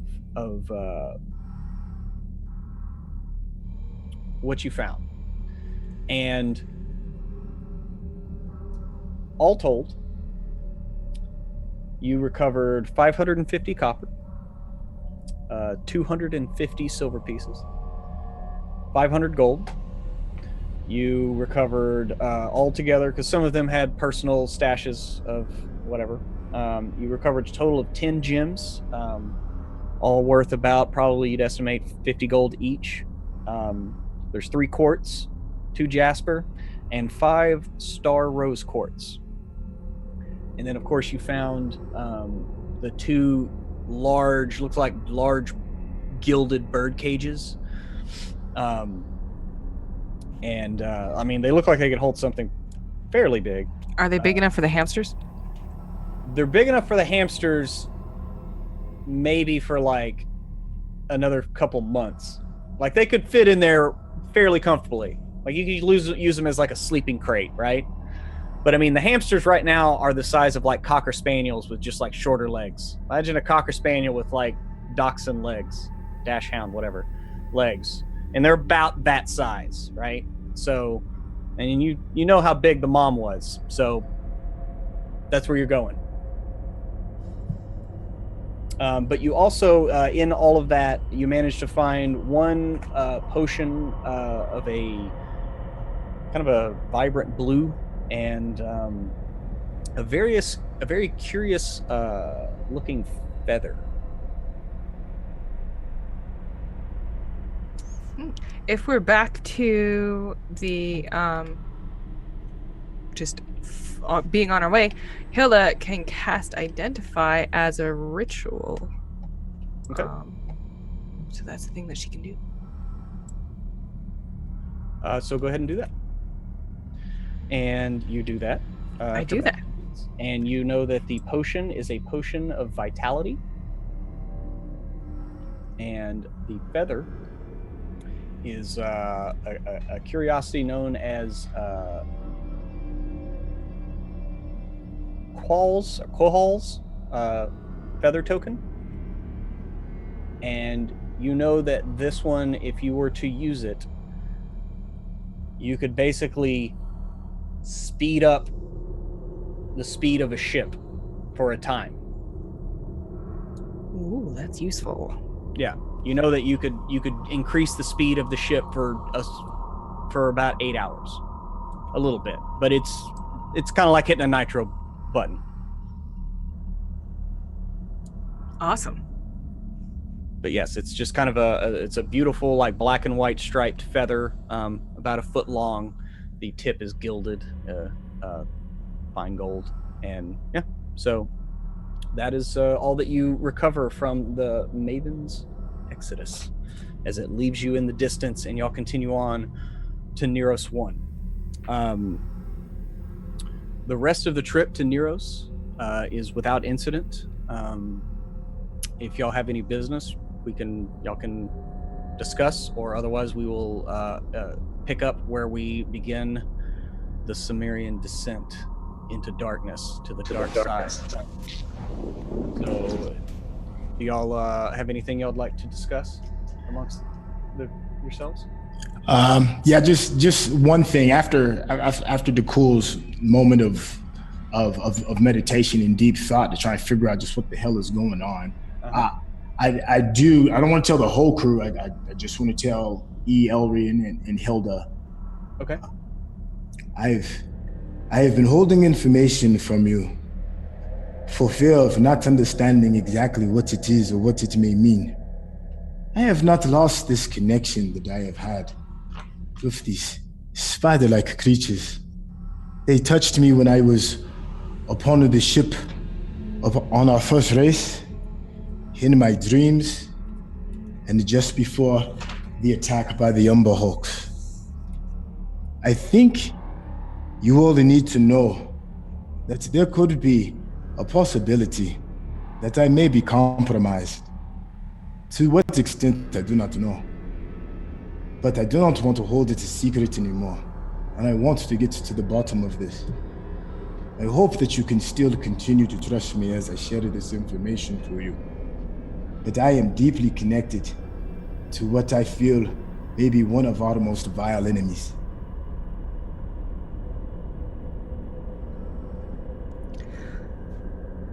Can Hilda make maybe an Arcana check to see if she has any knowledge about what this lasting connection might be, or how to break it?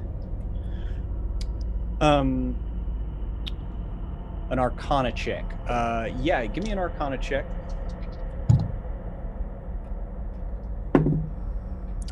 That's a 19. A 19. Dakul, exactly what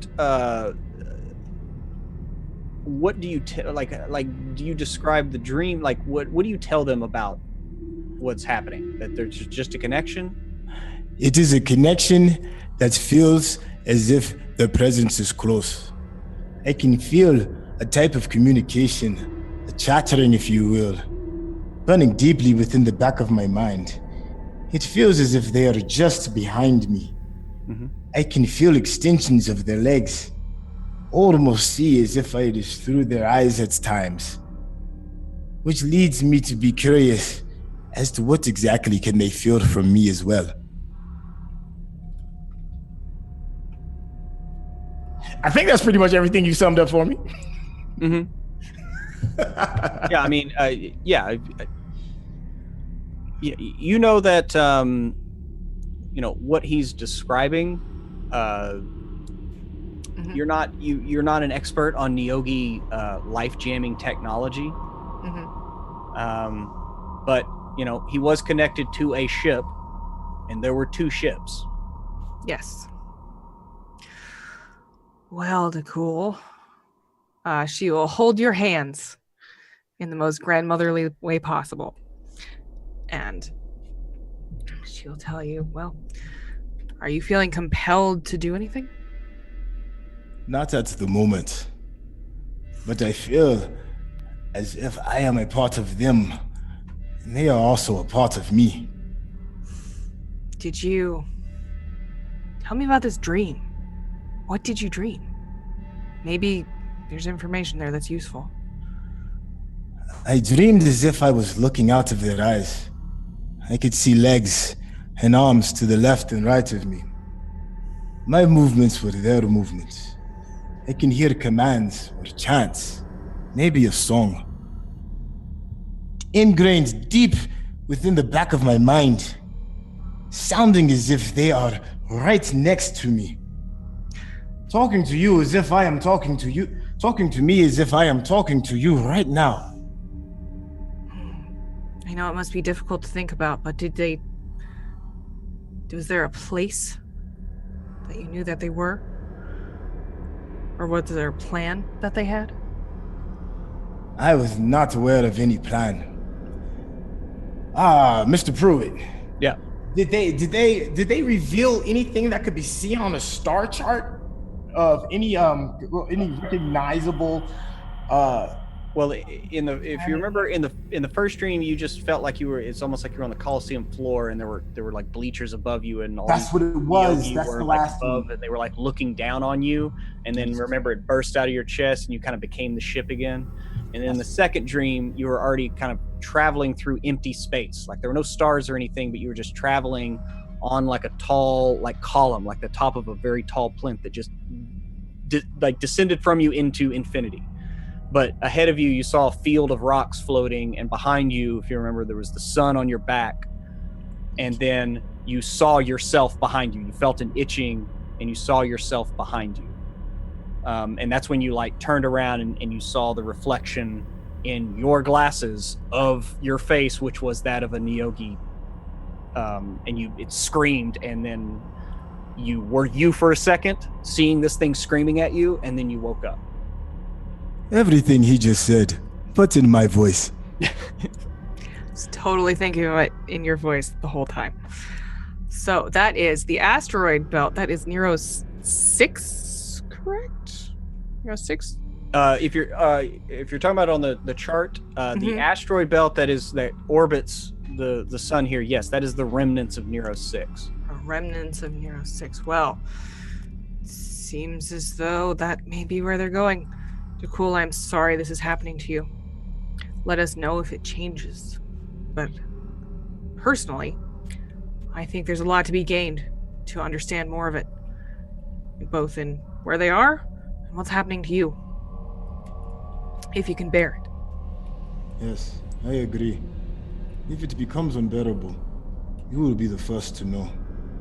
I will also continue my deep meditations from time to time, in hopes of finding more clarity. Thank you for telling us.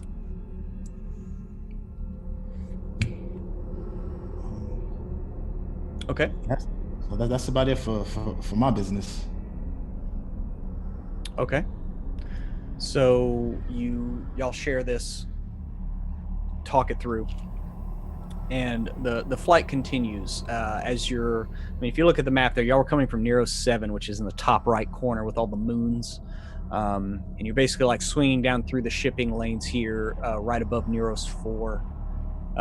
It's where you encountered the ship within just a couple of days of Nero's 4, just kind of like directly. We'll just use north for lack of a better term. And you are heading in to the dark side of Neros 1. And it is already getting a little warmer. As Ledbetter calls out that we'll be entering a Sumerian descent in the next few minutes. Unless you have to, I wouldn't be up on deck. I mean, won't be dangerous or anything, just won't be comfortable. And in case anything happens, can be, solar winds, knock us off course.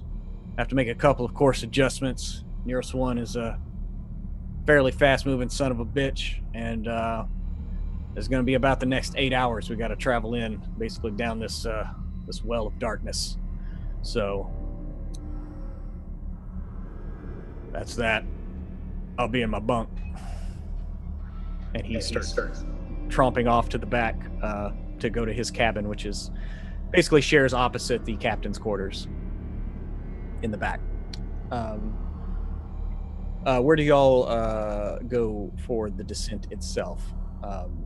Xander is currently flying, and as you're standing on deck, like you see Celestra, she's standing at the prow of the ship, just up there by herself. The rest of the sailors have kind of stowed the lines, and you see a couple of them like getting down like below deck just on the stairs, but basically like ready to spring up if a line snaps or anything like that. But otherwise, the deck is clearing at this moment.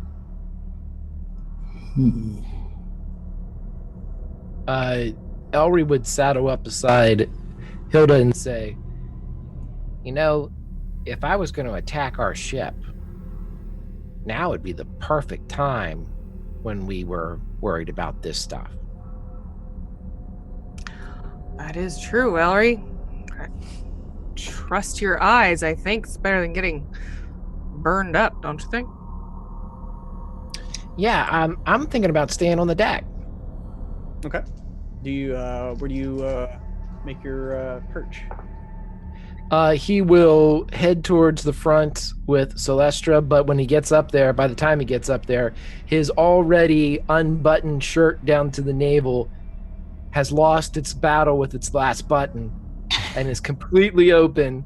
And should a solar wind happen to catch it, he for the first time in a while, he pulls his man bun down and allows it to drip a bit across his chest as he walks forward and says not a word to her. She's at the front there, and you can sense that she senses your presence just by her stance. It doesn't tense, it just kind of yields a bit to you as far as facing. And after a few moments, she actually, like, in your peripheral, you see her kind of cocked to the side, almost like she's confused because she might be expecting already to be annoyed by you. But she like looks down and sees this scene as slight winds are starting to buffet the ship a little bit, and she kind of arcs an eyebrow just a little bit, just arches one, and nice. You hear the very slight word just kind of slip out. And she just continues to stand there. And if you see, like, look at her face at a glance or anything, you can actually see like a very slight smile, like creasing her mouth. Whereas normally she doesn't have quite resting bitch face. It's just like she's like stone, like she's stoic, like almost to, I mean, she's a Yanti. They don't really have emotion. So Right. And Elry would not see this at all because he is deliberately not looking at her. But as soon as he hears the nice, he begins to count in his mind. And when he has counted the passage of 5 minutes, he whispers, "Yeah, I knew it." and at that, she turns and looks at you, and you almost, you're not right quite sure if it was a chuckle, but she did kind of a snort, somewhere between a chuckle and a snort, and she just kind of leans forward on the railing of the ship, just like just absolutely loving, like you can tell she spends most of her time up here and is loving like the view here as you're moving in to Neros 1, the planet ringed by fire of the sun itself, but you are just inside and you can feel the heat grow, not just literally, and I'm sorry, not just proverbially, but literally also, as you approach, and it, like I said, it's going to be 8 hours. So I don't know how long you stay out there, Elry. She is a wizard, correct, or a magic user? We're not sure exactly what she's a sorcerer. She introduces herself as a sorcerer. Okay. Elry will ask her after the appropriate time has passed, if she has anything to help with like a heat resistance type of spell or something that could, I want to stay out here and see what's going on, but normally I can handle any of this celestial heat, but there's something else that's kicking around on these winds that I don't know if it's a pheromone from a nearby person, but I'm getting very, very warm. Do you happen to have any type of doobly-doo magic that you can sprinkle down on me? As he moves his hair, help keep me regulated, keep me regular. Perhaps I could. And she like turns around and looks. Is anyone else on deck still? E probably. I am. E probably is. Okay. Like, at least if not fully out there, if Hilda says, it's dangerous, at least like on the very precipice of the stairs, like. Yeah. Well, I mean, Templeton did say like you can stay out there, but like, a lot of times, like if a wind buffets the ship and it kind of goes into the light, you don't want to be hit by that light. It's more of just like if something goes wrong, you don't want to be on the deck, but you'll be fine for the most part. Yeah. Just so he's doing that whole like, I'm trying to be cautious, but also the curiosity, just like I want to see this. So you're just kind of like standing like half down the stairs, so you're just like poked out and you can still see. Okay. And Dakul, where are you at right now? Dakul is on the deck. And he has his notepad out. He is sketching this beautiful sight of two possible intriguing characters really meeting for the first time in the intense heat of the sun. Okay. And as I sit there and scruffle the heads of Helion and feed him carrots to help get him fat, I say, this is truly living. This is what I fought the depths of hell to come back to. This is life. Alrighty. So yeah, you're kind of up on the it's called the poop deck. You're kind of up there, feet dangling, and you pretty much right in the center frame. The ship looks like it's piercing the heart of this fiery eclipse that Neros 1 provides. As time passes and you're sketching this, you slowly start to see Elry and Celestra engaging in conversation, and it becomes a little bit more animated. At one point, you see her like turn and like look behind you as you continue sketching, and Elry, she turns and looks back. So you wish this magic here or somewhere more private? Wait. I would like this magic here, and I would like additional magic elsewhere. Do you like to truly live? That's the only thing I've ever done. So it is all on the bottom. And she like hops over the side and climbs down the rope on the underside of the ship. it's all on the bottom. Oh, top, bottom. I've been there, done that, but I'll try it. Sure. So he jumps and goes down. Okay. So Elry joins Celestra on the bottom side of the ship. Dakul, you managed to catch the majority of this, however long you want to stay, and take in this scene, because like I said, it's about 8 hours in as you're just kind of going straight just slightly to stay with the orbit of the planet, because it is fairly close to the sun, so it moves fairly quickly. But after a time, however much time Elry requires, I have a 8 constitution. So after about half an hour, Celestra, she comes back up and goes back to the prow of the ship.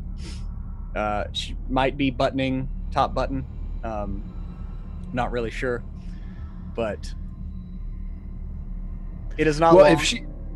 If she is making any type of effort to make it look like we were just down there talking, Elry would make every effort to make it look the exact opposite. He would take to the top deck again, no shirt whatsoever, just his sailor tattoos glistening across his halfling body, the hair again in the man bun, or the halfling bun, if you will. Mm-hmm. But in addition to all that, he is smoking an extremely long cigar, or extremely long cigarette that is set in a handle. So he is smoking it and looking around, and if the cool's still there, he'll just pause for like a portrait picture. So yes, now Dakul, the image is Celestra dead center, Elry just off to the right, leaning on the rail, just smoking a cigarette, foot propped up, loose hair strands matted to the sweat on his forehead. And yes, that is the scene as we move in to close in closer and closer. The planet comes into view, the actual surface of the planet.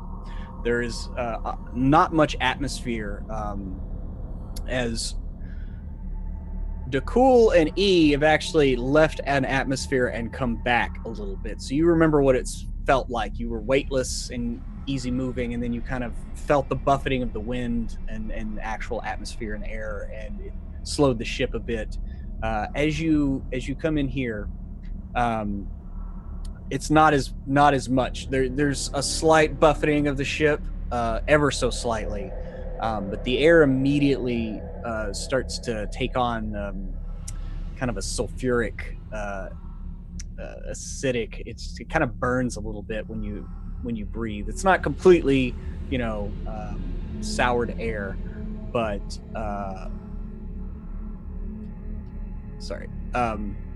but yeah, you definitely can tell that you have broken atmosphere, and you're coming in here pretty hot, and the crew begins to file out, because most of them have heard of this place. Only a couple of them have ever been here. Some of them still don't believe it exists, and this is a waste of time. The mutterings from the last few hours, as you've been there where sailors have had to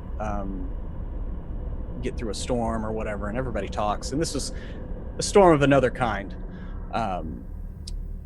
But you pull up, and in the distance you start to see a large mountain, maybe, but Templeton, he's coming up from below's decks, and he's Hilda, have you made you on the deck again?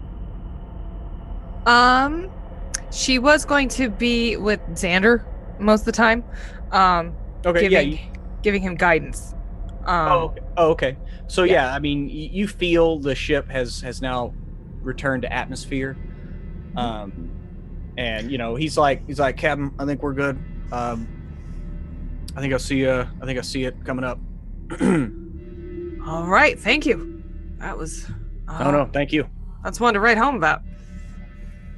Well, I hope so. Yeah, then I will join everyone else on deck to see what we've gotten ourselves into.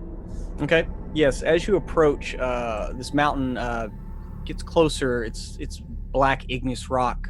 You see some cracks of red running through it.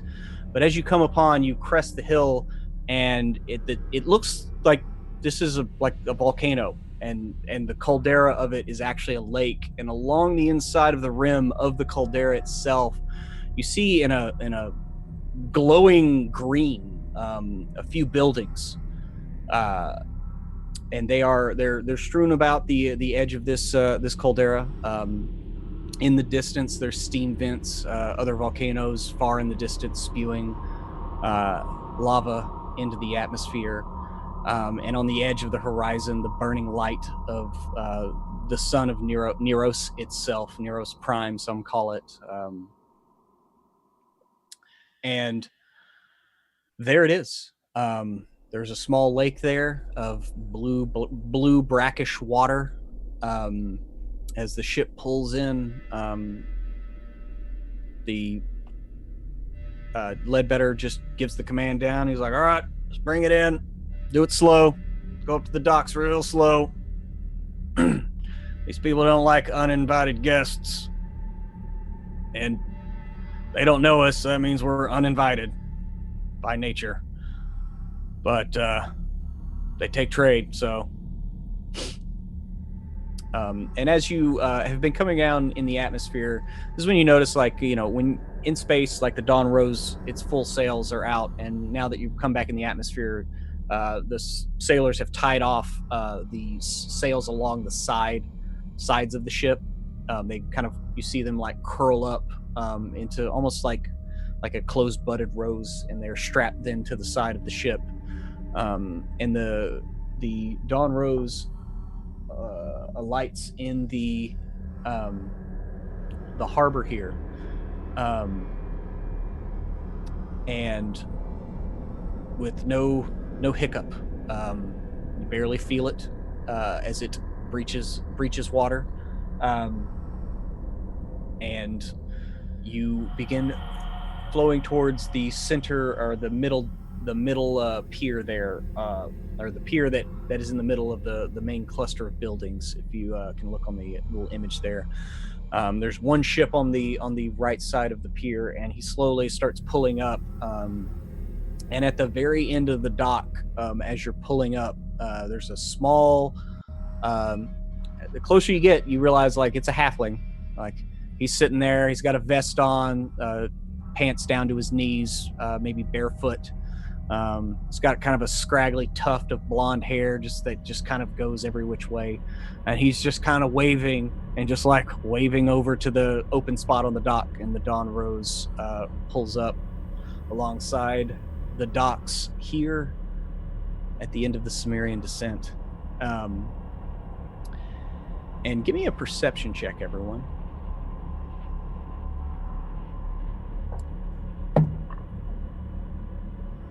$14 for Hilda. Okay. 22 for Elry. Dirty 20 for Dakul. Okay. So, there are two docks here. There's the one that y'all have moored at, and then further on there is another dock with a ship moored on the side of it. And as you're pulling in and you actually look at this, the sails were down and everything, but you look over and you'll be damned if that's not the fucking Harlequin's embrace. Like, right there. You see some sailors moving to and fro. But you look at the back at the name of it, and it does not say the Harlequin's Embrace, even though the ship matches it perfectly. I mean, Elry, you were there on the docks as it pulled away, and it's just called the Jasper. And that is where we're going to leave off tonight, as they have touched down in the night side of Neros 1, coming through the Cimmerian descent without fail, thanks to Xander Cerrone, who is very much alive, I'd like to point out. contrary to popular rumor. And so that's it for this week of Starward Bound. I hope everyone had a great time, and we'll come back next week to see what Pirate Bay shenanigans the crew will get up to. I'm sure it'll be completely fine and nothing will go wrong, and all will be right in the world. But that is where we're going to hit to be continued. So let's go around to cast and crew and see how everyone liked what they had here tonight. We're going to do reverse order as always. So we're going to start with you, Kiana. Kiana, existential crisis and all. What's up? Oh, that was so great. So much stress with that fight. So many feels. I almost cried. This is I cry on stream, FYI, guys. That's something I do. So we haven't gotten there quite yet, but I was very close to being teary-eyed during that whole sequence with Ellery, reassuring E after the rage. Yeah, things are interesting. Prude and I talked about E's rages and stuff, and things almost got bad today, but things were fine. It all turned out fine. We're all great. Crew is fine, and we've landed and possibly found the Fuccaneers. Let's hope that we can fuck with the Fuccaneers next episode. But yeah, always great. Love this crew. Love this game. Love this chat. Always great. So excited for next week to go back into space. But in the meantime, you guys can go find me over on Twitter at KennaS, which is where you can find me and what I do, because I do a whole bunch of things now. So on Mondays, I am over on Counter Roleplay doing some Call of Cthulhu with Greg trying to kill me as my keeper. I had a new series called One Shot Wonders, which is me DMing a series of one shots. Every month is a new setting. It's been super popular. We kind of welcome anybody who wants to play.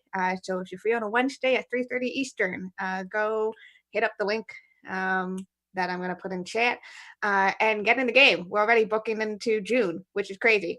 Doing some Ravenloft fun there. I have a finale of Off the Table next week. It's Friday weekly series that I do. And I am on a podcast called Lady Slaying Dragons, which is me and two cool ladies talking about tabletop things. So that releases new episodes on Sundays. And kind of in conjunction with what Emma's going to be talking about, I am going to be part of the Women in Tabletop Gaming event held by the RPG Lab, where I am going to be running my first Call of Cthulhu game. So that's going to be super cool in June. Sign-ups will be going up for the public very shortly, I think. So if you want to in on that, definitely get in on that, because it's a bunch of really cool ladies doing a bunch of cool things. And until next week, guys, we're going to get all the field. We're going to get all the exploring. We're going to fuck up those Fuccaneers. Yeah. Oh, I wish that I could play in your one-shots, but sadly, I have to kill things with warhammers at that time on those days. So but yes, awesome. You are busy as shit. I am so happy for you. Moving on over to someone else who is just as busy, Mr. Greg. How did your Ellery is racking up a count? Hey, this is just how he is. It's how I envisioned him from the rolling of the dice. No, I'm kidding. I absolutely, if you play a lot of this of games, you always think, I love these characters. This story has already developed such a place in my heart. I absolutely love it. We drop in effortlessly into these characters. There were just so many moments tonight that I really, really dug. I saw my boy Big Pig in chat screaming for the clerics, and that's absolutely one of my favorite things. No cleric love, man. And we got plenty of cleric love. This chat is the absolute best. Anywho, I can't wait for next week. Grimjack21502 on the Twitches and the Twitters. On Tuesdays, of course, you can see me here on WebDM. Also, Tomes and Tentacles podcast gets released normally today. I think it's tomorrow. Tomorrow, you can see me with Pruitt on Call of Cthulhu from 1 to 4 over on Encounter Roleplay. On Fridays, you can see me on my own channel, Grimjack21502, as I do a little Firefly action from 2 to 4 Eastern. It's a great game, Tales from the Big Damn Verse. On Saturday nights, you can find me over on Wizards of the Coast's official channel, 6 to 9, doing a little learn by play action. And then on Sunday, my opus to all things pulp, as Pulp Cthulhu Project Athena enters its second season finale. Can't wait. It's going to be a lot. Crazy stuff is happening. Next month, Conan Age Undreamed Of begins, and another Call of Cthulhu, Pulp Cthulhu, begins. Until next week, though, guys, shoot for the stars. You'll find Elry there banging some chicks later. Yeah, I will say, and I'm gonna give a shout out to Greg's Firefly game. I am caught up on it, and it is so good. Oh my God, go watch it. Seriously, go watch it. All right, so next, let's move on over to Trey. Trey, DeCool. He looked death in the eye and licked its face. And so what's up, man? Yeah, that says it all right there. Yeah. So let me just have a moment of for realness for a hot second, man. As I've pitched a few times before, man, I do a nonprofit called Lights Camera Discover, where we teach the filmmaking process and, more importantly, storytelling to young kids so they can like get it out their system. And one of the things I'm always telling like our students is that, you know, you got to really slip into the character in order for the story to like really flesh out. And I think up until today, man, I was playing a game and just taking just the notes and tones of all of my other fellow players and how, you know, impassioned everybody is with really becoming one with the character, man. I felt myself kind of like slipping into that skin, and I couldn't have done it without you all. And so for me, it's like game time now, for real. I mean, like my character was on death's door, and I really had that thought, well, damn, if I die, like I'm gonna be really upset because I can't do this anymore, you know, or at least in the same way. And it got really real. So it was just I had two real near death moments, you know, one with my character and one was just me. And now it's combining. So I'm really trying to like really get even more all in. And thank you for raising the level, everybody. Thank you. I mean, I'm just really enjoying it, man. And I mean that sincere. This ain't no plug. I'm just really sincerely enjoying this. So I'm all in, man. And I'm hoping that I can reach y'all's level. I'm getting there. It's just an amazing thing to be a part of, man. So thank you to everybody. You can reach me on the Twitter sphere at Twitter, also on Instagram as well. Please support my nonprofit if you can, or you want to check it out. It is Lights Camera Discover, where we teach a bunch of kids how to play and make believe. So it's a great gig to have, man. Thank you everybody that's chimed in, and it's just mad love, man. It's mad incredible love. Thank you. Yeah, there's nothing like having a character like that walk right up to the end. But you got to walk away. But now, you know, hey, if you die, you could just take over like Celestra. Of course, now that would be kind of weird, but we're not. I mean, maybe you and Elry could, you know, walk off into the sunset together, as it were. Anyway, so moving on to my dear friend, longtime friend Emma. Tell us how you enjoyed it, and tell us where we can find you and what you got coming on down the pipeline. All right, I loved this game. This is the only game I have, so it is by default my favorite. But if I had other games, it would definitely be my favorite as well. So much fun. I love high stakes. I love feeling like we're totally fucked and finding a way to work it out. It's the best feeling ever in D&D. It totally is. So excited. And I love clerics. Love the cleric love. Don't get why people hate clerics. What the fuck? I don't know. I love clerics. Yeah, they're one of the best classes in the game. They're fucking God great. I bless. can't wait till I have third level spells. I'm gonna Spirit Guardian the fucking the shit. It's gonna be great. Yeah. So I am the communications director for WebDM. Usually I'm more eloquent than all that cursing. You can reach me on the WebDM Twitter occasionally. My real Twitter is SusieKing85. So Pruitt, I got some plans. Plans, you say? I do have What are plans. these plans? So, as everybody knows, or if you don't, I'm going to tell you now, June is Women in Tabletop Gaming Month. It is the month which is to celebrate the place of women in tabletop gaming, put on by Tales from the Fandom. I decided, I want to do something. I've never streamed my own game before. I've barely run my own game before, but we're going to fucking do it because it deserves to be done. So 6/24, June the 24th, 1 p.m. Central Time, we are running Escape from Flavortown. Yes, it is the Guy Fieri themed adventure of your dreams. It's going to be ridiculous. It's the most fun thing I can think of. It's also going to be WebDM's first ever charity game. We are going to be benefiting the Girls Empowerment Network. It is a let's see, where's my blurb? It is a Central Texas nonprofit, which is there to help girls think about their life goals and plans. It's amazing. Worked with them before. They're the best. Please tune in. I'm going to be announcing the cast and giveaways very soon. The cast is amazing. Some of them might be in the chat right now. Holy shit. It's But amazing. It's fucking amazing.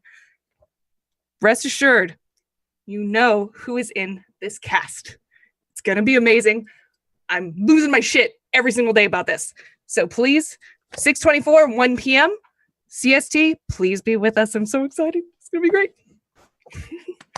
Yay. Yes, I cannot wait. And yes, I can definitely say that when you see who Emma has as her cast, you will shit your meal. Because it is Escape from Flavortown, and that is one way to get out of it. So everyone out there in Twitch and YouTube land, depending on when you're watching this, where it's archived, whatever that means, I want to say we love you. But if you're watching live, be sure to follow us here or subscribe. Or if you got that Amazon Prime subscription, it's easy. It's free. So just throw it this way. Make sure you come back next week. Just remember, if you join our Patreon, if you follow us on Twitch, my game here, Jim's game Thursday, same time, 6 to 9 Central. And if you follow us on Patreon, you can get WebDM 5 days a week. That sounds like a deal to me. So join us on Patreon if you can. But if not, whatever. I love you anyway. Come on back, though. Next week, 6 o'clock, we need to find out what the hell happens here in this Pirate Cove. What this party's going to get up to, because I'm sure it's going to be fun. But as we always say, may the dice ever roll in your favor.